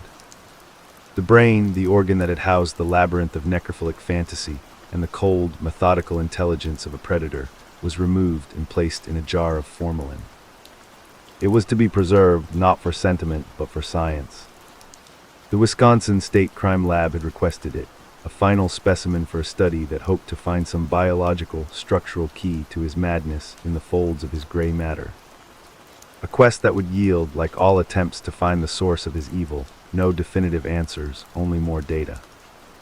The pathologist's final task was the external examination, a catalog of the body's surface. He documented the old, faded scars on Dahmer's torso, the marks of a hernia operation from his infancy, a tiny, physical echo of the long-ago moment a 4-year-old boy had felt a vague, unsettling change, a sense of violation he could never articulate. He examined the defensive wounds on his hands and arms, the small cuts and bruises that told the silent, final story of his last, desperate, and failed attempt to ward off the blows of a prison avenger. And then there was the toxicology report, a routine screen that would yield the final, perfect, and utterly banal punchline to the entire apocalyptic saga. The man who had used a pharmacy's worth of sedatives to incapacitate his 17 victims, the man whose life had been a continuous, self-administered stupor of alcohol and chemicals, died with a bloodstream that was perfectly, almost clinically clean. His toxicology screen was negative, no alcohol, no drugs. The monster in his final moments had been utterly sober, his mind a clear, unmedicated window through which he saw the metal bar descending. He had spent a lifetime trying to escape his own consciousness, and in the end, he was forced to meet his death with a terrifying, unfiltered clarity. The autopsy report was typed, filed, and stamped. The body of Jeffrey Lionel Dahmer was released, not to a loving family for a quiet burial, but to the crematorium, a final, fiery dissolution that his victims had been denied. His ashes, according to the wishes of his parents, were divided. Half went to his mother, Shiela, who had long ago retreated into a private world of grief and obscurity, and half to his father, Lionel, the chemist who had spent a lifetime trying to find the formula of his son's soul and had failed. There was no public grave, no stone on which a ghoul could leave a morbid tribute. The physical remains of the Milwaukee cannibal were scattered in an undisclosed location, a final, deliberate act of erasure, an attempt to deny the world a pilgrimage site for its dark obsession. The man who had collected 17 human skulls was, in the end, himself rendered into a pile of anonymous gray dust, his atoms rejoining the universe in silent, unmarked anonymity. The autopsy was the period at the end of a single, horrifying sentence. But the story, as the endless documentaries, podcasts, and streaming series prove, refuses to be contained by a punctuation mark. The Jeffrey Dahmer case is not just a closed file in a police archive. It is an open wound in the American psyche, a dark, undying myth that we retell generation after generation with a compulsive, horrified fascination. It is a myth of the monster in plain sight, the beast who wears the mask of the ordinary, who speaks in a calm, polite, Midwestern baritone, and who uses the gifts of his social camouflage, his whiteness, his shyness, his seeming harmlessness, to navigate a system that was primed through its own deep-seated bigotries.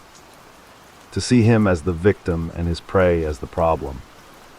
The name Jeffrey Dahmer is no longer just the name of a man. It is a verb, it is an adjective.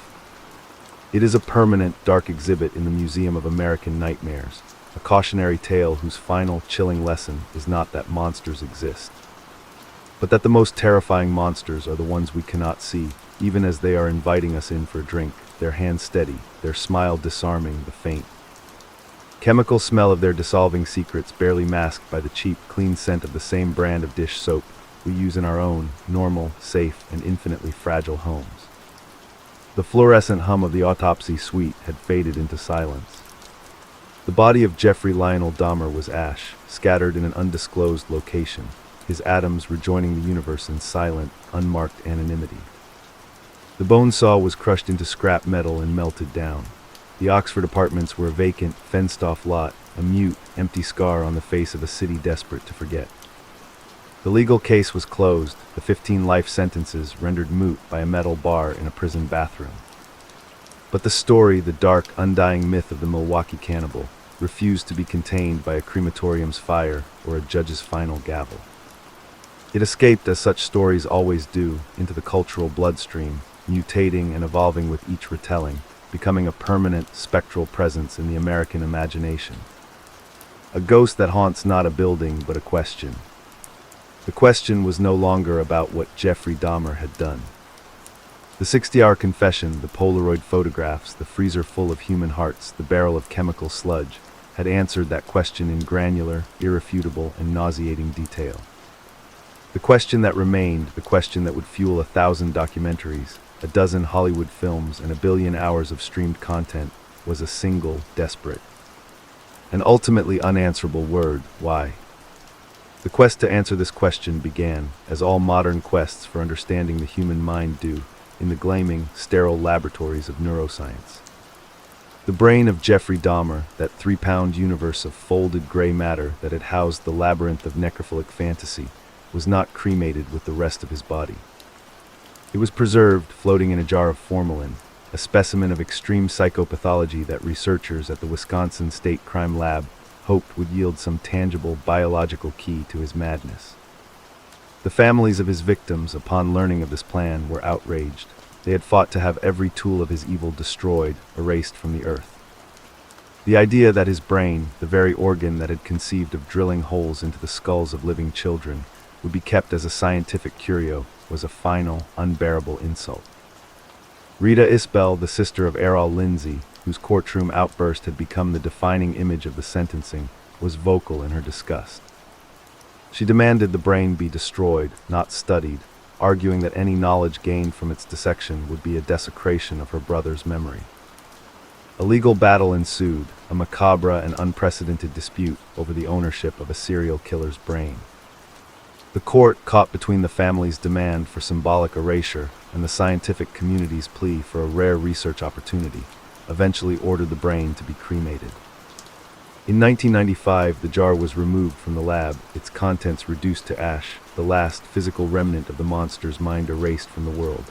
The scientists were denied their specimen. The families were granted a small, bitter victory.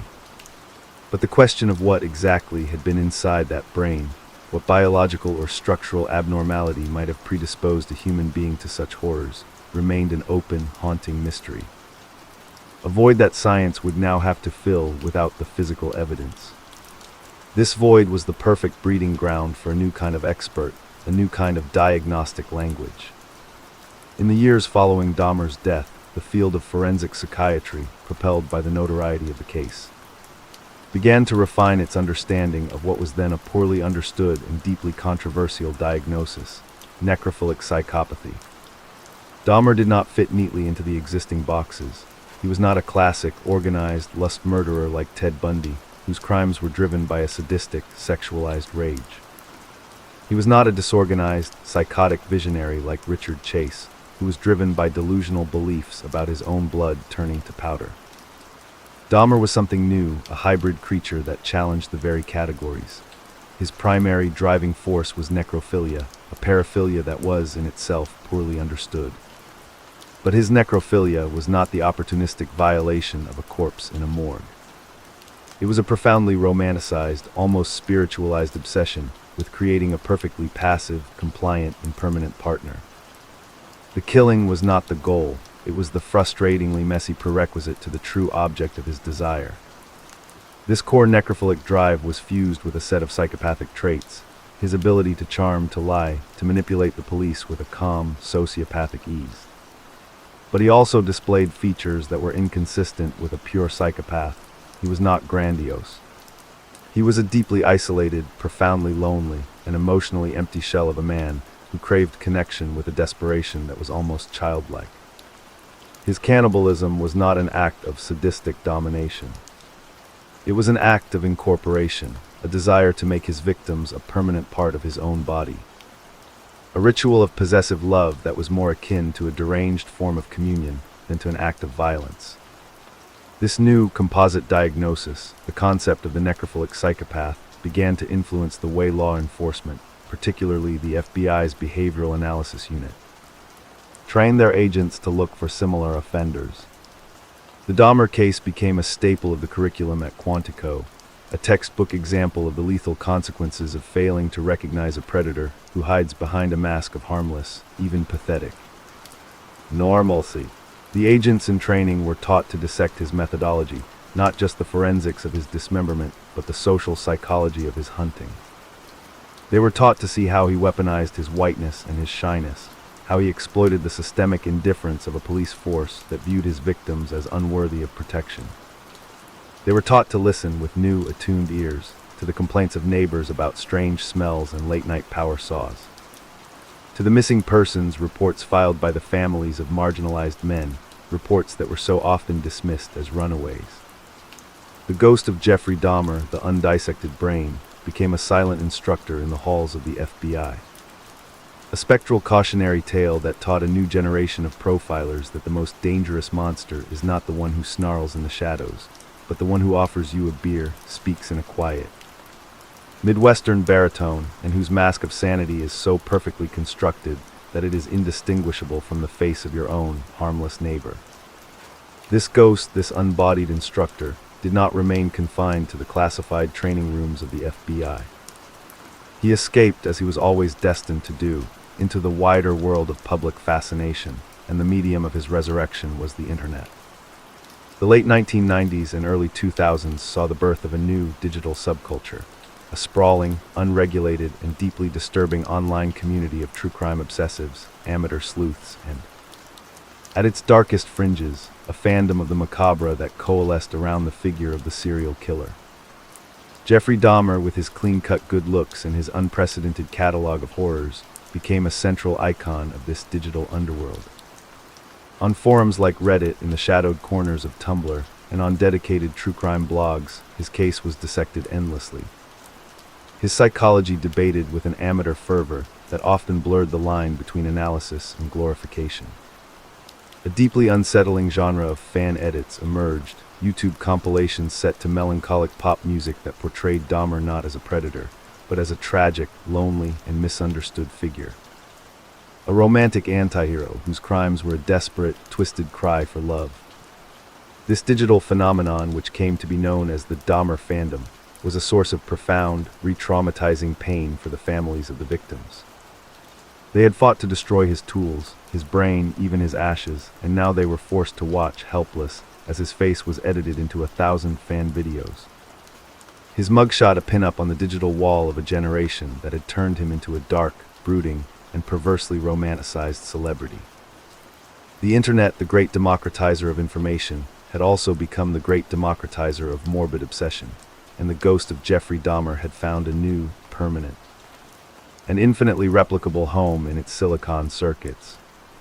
This digital haunting reached its inevitable and most profitable apotheosis with the streaming revolution of the 2020s.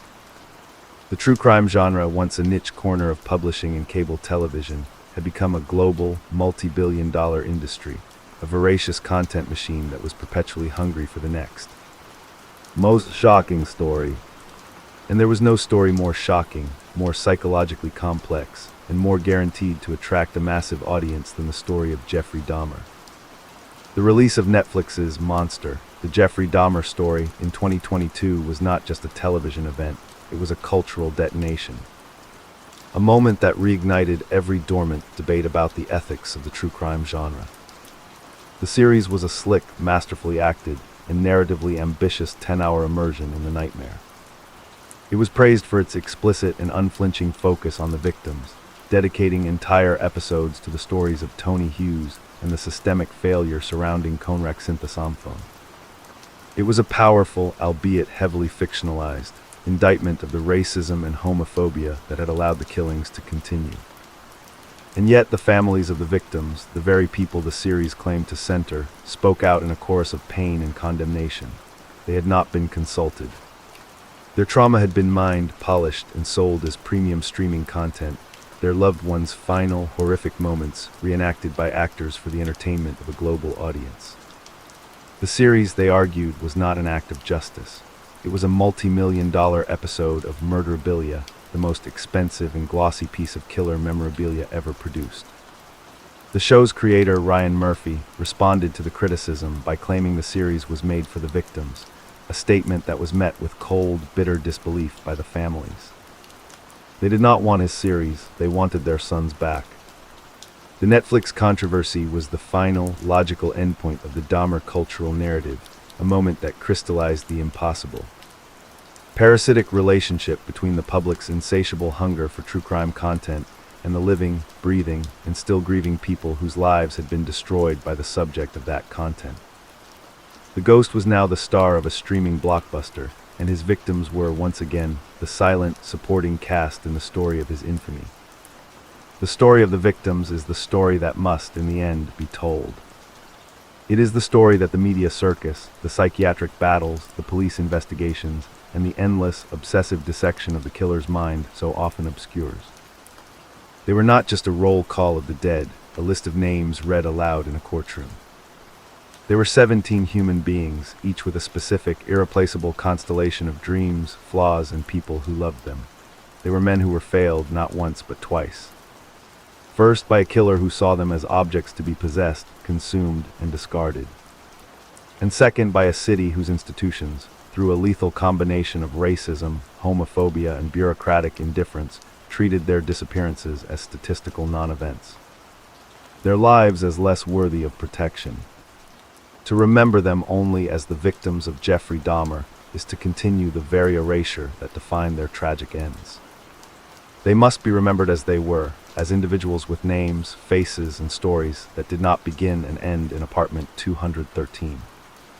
Stephen Hicks, the very first, a young man from Ohio hitchhiking to a rock concert in the summer of 1978. He was 18 years old, full of the restless, rebellious energy of youth, a boy who loved music and the open road. His mother, Martha, spent over a decade not knowing what had happened to her son, living in a purgatory of silence, her calls to the police met with the dismissive. Cruel cliché that he was probably just a runaway who didn't want to be found. Stephen Chuomi killed in a blackout rage at the Ambassador Hotel, a man whose life was erased from his own memory by his killer's alcohol-soaked brain. Jamie Dockstader, a 15-year-old Native American boy, a child really, whose mother, Debbie, spent months searching the streets of Milwaukee for him. Her mother's instinct a screaming alarm that no one in authority would hear.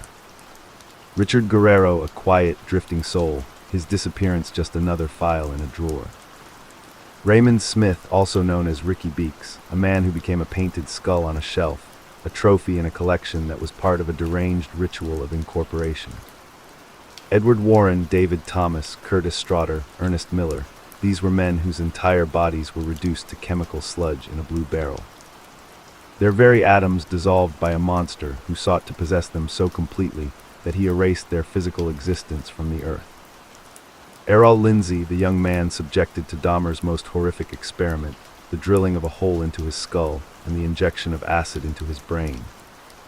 A failed attempt to create a living zombie that left his sister, Rita Isbell, with a grief so volcanic it erupted in a courtroom, her screams of fury a primal.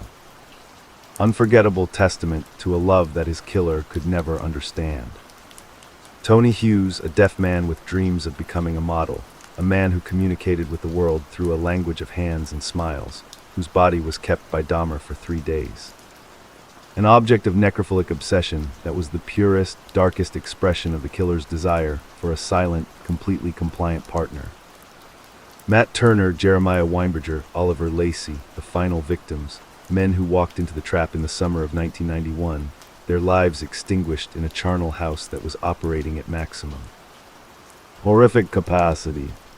And then, at the epicenter of the tragedy, the Synthosamphone family, a Laotian immigrant family who had fled the horrors of war to find safety in America, only to have 2 of their sons. Somsak and Konrak fall into the predator's net. Somsak, who survived a drugging and assault, only to see the system release his attacker with a clean slate. And Conrack, the 14-year-old boy whose naked, bleeding body was physically handed back to his killer by two Milwaukee police officers, a moment of such profound, systemic evil that it became the eternal, damning symbol of the entire case.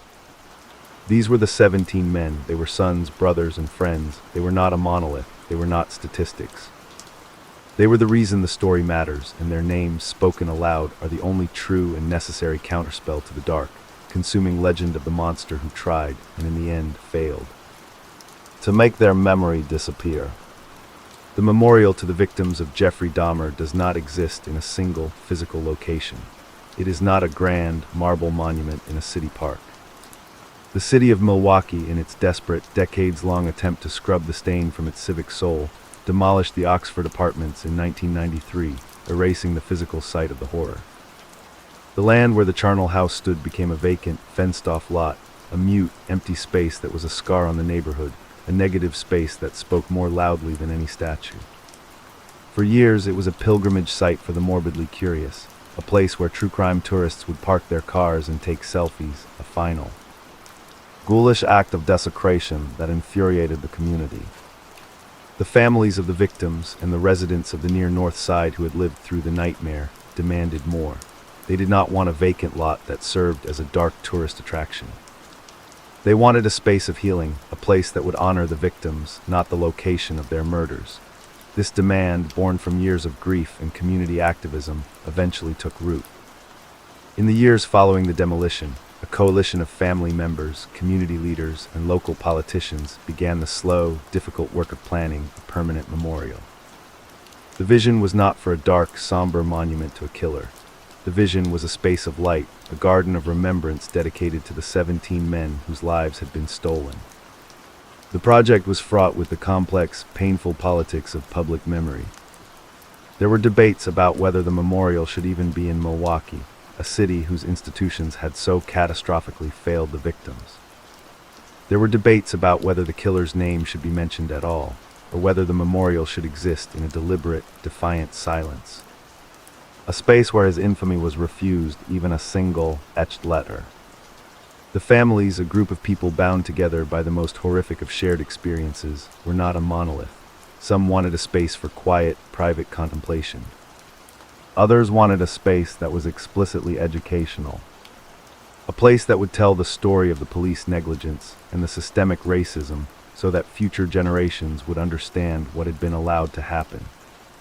The process was slow, arduous, and emotionally grueling, a negotiation with grief itself. Eventually, a consensus began to emerge, a vision for a memorial that would not be in the shadow of the crime scene. The proposed site was moved to a neutral location, a quiet, green space away from the haunted ground of North 25th Street, a place that could be reclaimed for healing. The design, when it was unveiled, was a testament to this vision. It was not a wall of names in cold, gray stone. It was a living garden, a place of trees and flowers and winding paths, a space designed for life, not for death. At its center, a quiet, contemplative water feature would reflect the sky. And surrounding this tranquil space, 17 individual markers, one for each victim, would be placed. Each marker would be unique, a place for a family to leave a personal tribute, a photograph, a flower, a small, sacred object that spoke to the specific, irreplaceable soul of the man they had lost. The memorial, which remains in the planning and fundraising stages, is a slow, painful act of reclamation. It is an attempt to do what the criminal justice system, the media, and the true crime industry have so often failed to do, to center the victims. To speak their names not in the context of a killer's confession, but in the context of their own beautiful and tragically truncated lives. It is a place where the ghost of Jeffrey Dahmer is deliberately, purposefully, and permanently exorcised, a space where the only spirits present are those of the 17 young men, finally, at long last allowed to rest in a place of peace. The systemic reforms that followed the Dahmer case were, like the memorial, a slow, grinding, and often disappointing process. A series of bureaucratic half-measures that attempted to fix a deeply rotted foundation with a fresh coat of procedural paint. The Milwaukee Police Department, its reputation in global tatters, was forced into a series of changes. The most immediate and visible was the overhaul of the department's communication and dispatch protocols. The Cochrane report had explicitly detailed how the initial 911 calls reporting a naked, dazed boy in the alley were dismissed by dispatchers as nuisances. The pleas of black women treated as background noise. New mandatory training was instituted, attempting to rewire the ingrained cynicism of a department that had, for generations, viewed the residents of the near North Side as problems to be managed, not citizens to be protected.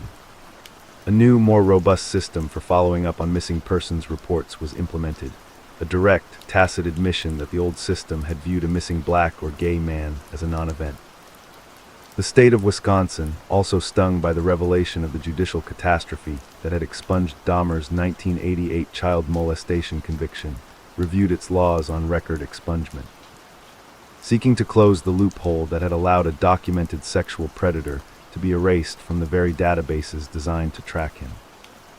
But the deeper, more intractable change, the change that cannot be legislated or mandated by a training seminar, has been the slow, painful evolution of the community's relationship with its own protectors.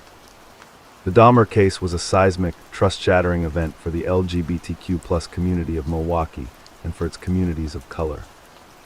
The revelation that a killer had been hunting in their sanctuaries, and that the police had not only failed to stop him, but had, in the most literal and damning sense, handed him a fleeing child, created a wound of mistrust that would take generations to heal, if it ever truly could. In the years since, community organizations, born from the ashes of the tragedy, have worked tirelessly to build bridges. LGBTQ+ liaison officers were appointed to the police force, a position designed to create a direct line of communication between the department and a community that had long viewed it with fear and suspicion. Advocacy groups have run voter registration drives and community policing forums, demanding not just a seat at the table, but a voice in the structures of power that had so completely failed them. The legacy of the case, in this sense, is not just a cautionary tale of failure. It is also a testament to the slow, grinding, and often thankless work of advocacy, the efforts of people who took their unimaginable grief and channeled it into a demand for systemic change. A demand that the city that had ignored their sons would never, ever be allowed to forget their names. The final, enduring symbol of this demand is not the proposed garden memorial. It is the figure of Tracy Edwards, the man who ran. On the night of July 22, 1991, Tracy Edwards was a 32-year-old black man whose life was a transient blur of tough circumstances and bad luck. He was, by any systemic measure, invisible to the city of Milwaukee, the exact kind of man Dahmer had targeted with the grim confidence that his disappearance would barely cause a ripple. But Tracy Edwards, unlike the 17 men who came before him, survived. He survived not through force, but through a desperate, improvised, and profoundly intelligent act of psychological warfare. He told the monster what the monster wanted to hear. He told him he would stay. He told him he was his friend. He fed the beast his own fantasy to keep it pacified, and when the moment of hesitation came, he ran, barefoot and screaming, into the street, becoming the living, breathing witness that the entire, heavily defended edifice of police indifference could not ignore. Tracy Edwards became the vector through which the nightmare was finally dragged into the light. His survival was not a miracle.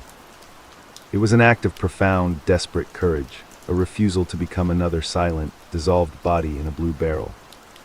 His story is the final, fragile, and desperately important counternote to the darkness. It is the proof that even a system so catastrophically rigged against its most vulnerable citizens can, in a single, fleeting moment, be forced to see the truth by a man who refuses to stop screaming it. And so the fluorescent hums finally fade. The hum of the police department's administrative wing, which was the sound of bureaucratic indifference. The hum of the morgue's autopsy suite, which was the sound of clinical, irreversible truth. The hum of the prison's protective custody wing, which was the sound of a monster in a cage, and the hum of the crematorium, which was the sound of a body returning to dust. All of these sounds recede into the past, into the archived case files and the faded news footage, and the millions of pages of true crime analysis. What remains in the silence that follows is a story. It is the story of a shy, lonely boy from Bath, Ohio, who collected roadkill and dreamed of a love so absolute it could only exist in the stillness of death. It is the story of 17 young men, beautiful and flawed and full of unrealized dreams, who were failed not just by a monster, but by a city that could not see their humanity. It is the story of a police department that actively, physically, handed a child to his killer, and a judicial system that gave a predator a clean slate. It is the story of a family, the Synthosomphones, who lost 2 sons to the same monster, a double tragedy that is the black, beating heart of the entire unthinkable saga. It is a story that refuses a simple ending, a tidy moral. It does not offer the comfort of a world where monsters are easily identifiable, where they snarl and lurk in the shadows. The most terrifying lesson of the Jeffrey Dahmer case is the lesson of his face, that bland, bespectacled, utterly unremarkable face that stared back from the mugshot. It is a face that looks like anyone. It is a face that looks like your neighbor, your coworker, the quiet, polite man in the checkout line at the grocery store. It is a face that reminds us, with a chill that never quite fades, that the abyss does not always announce itself with a scream. Sometimes it arrives with a shy smile, a calm voice, and an offer to come upstairs for a drink. The ghost of apartment 213 is not the ghost of a monster. It is the ghost of our own collective, willful blindness, a permanent, spectral reminder that the most dangerous predators are not the ones we cannot see. They are the ones we choose, through our indifference, our prejudice, and our profound failure of imagination, to look directly at and not recognize. The door to apartment 213 is closed forever now. The building is dust, the killer is ash. The 17 men are names on a proposed memorial, a garden of remembrance that waits to bloom. But the quiet, devastating question the story leaves behind, the question that hums in the silence like a final, lingering note, is a question for all of us. A question that will never, ever be fully answered. Who is the next quiet man with a shy smile and a clean apartment? And are we, right now, at this very moment, choosing not to see him? The story ends not with a period, but with this question, an open door into a darkness that is not confined to a single apartment in Milwaukee, but is a permanent, unsettling possibility in the quiet, ordinary heart of the world itself.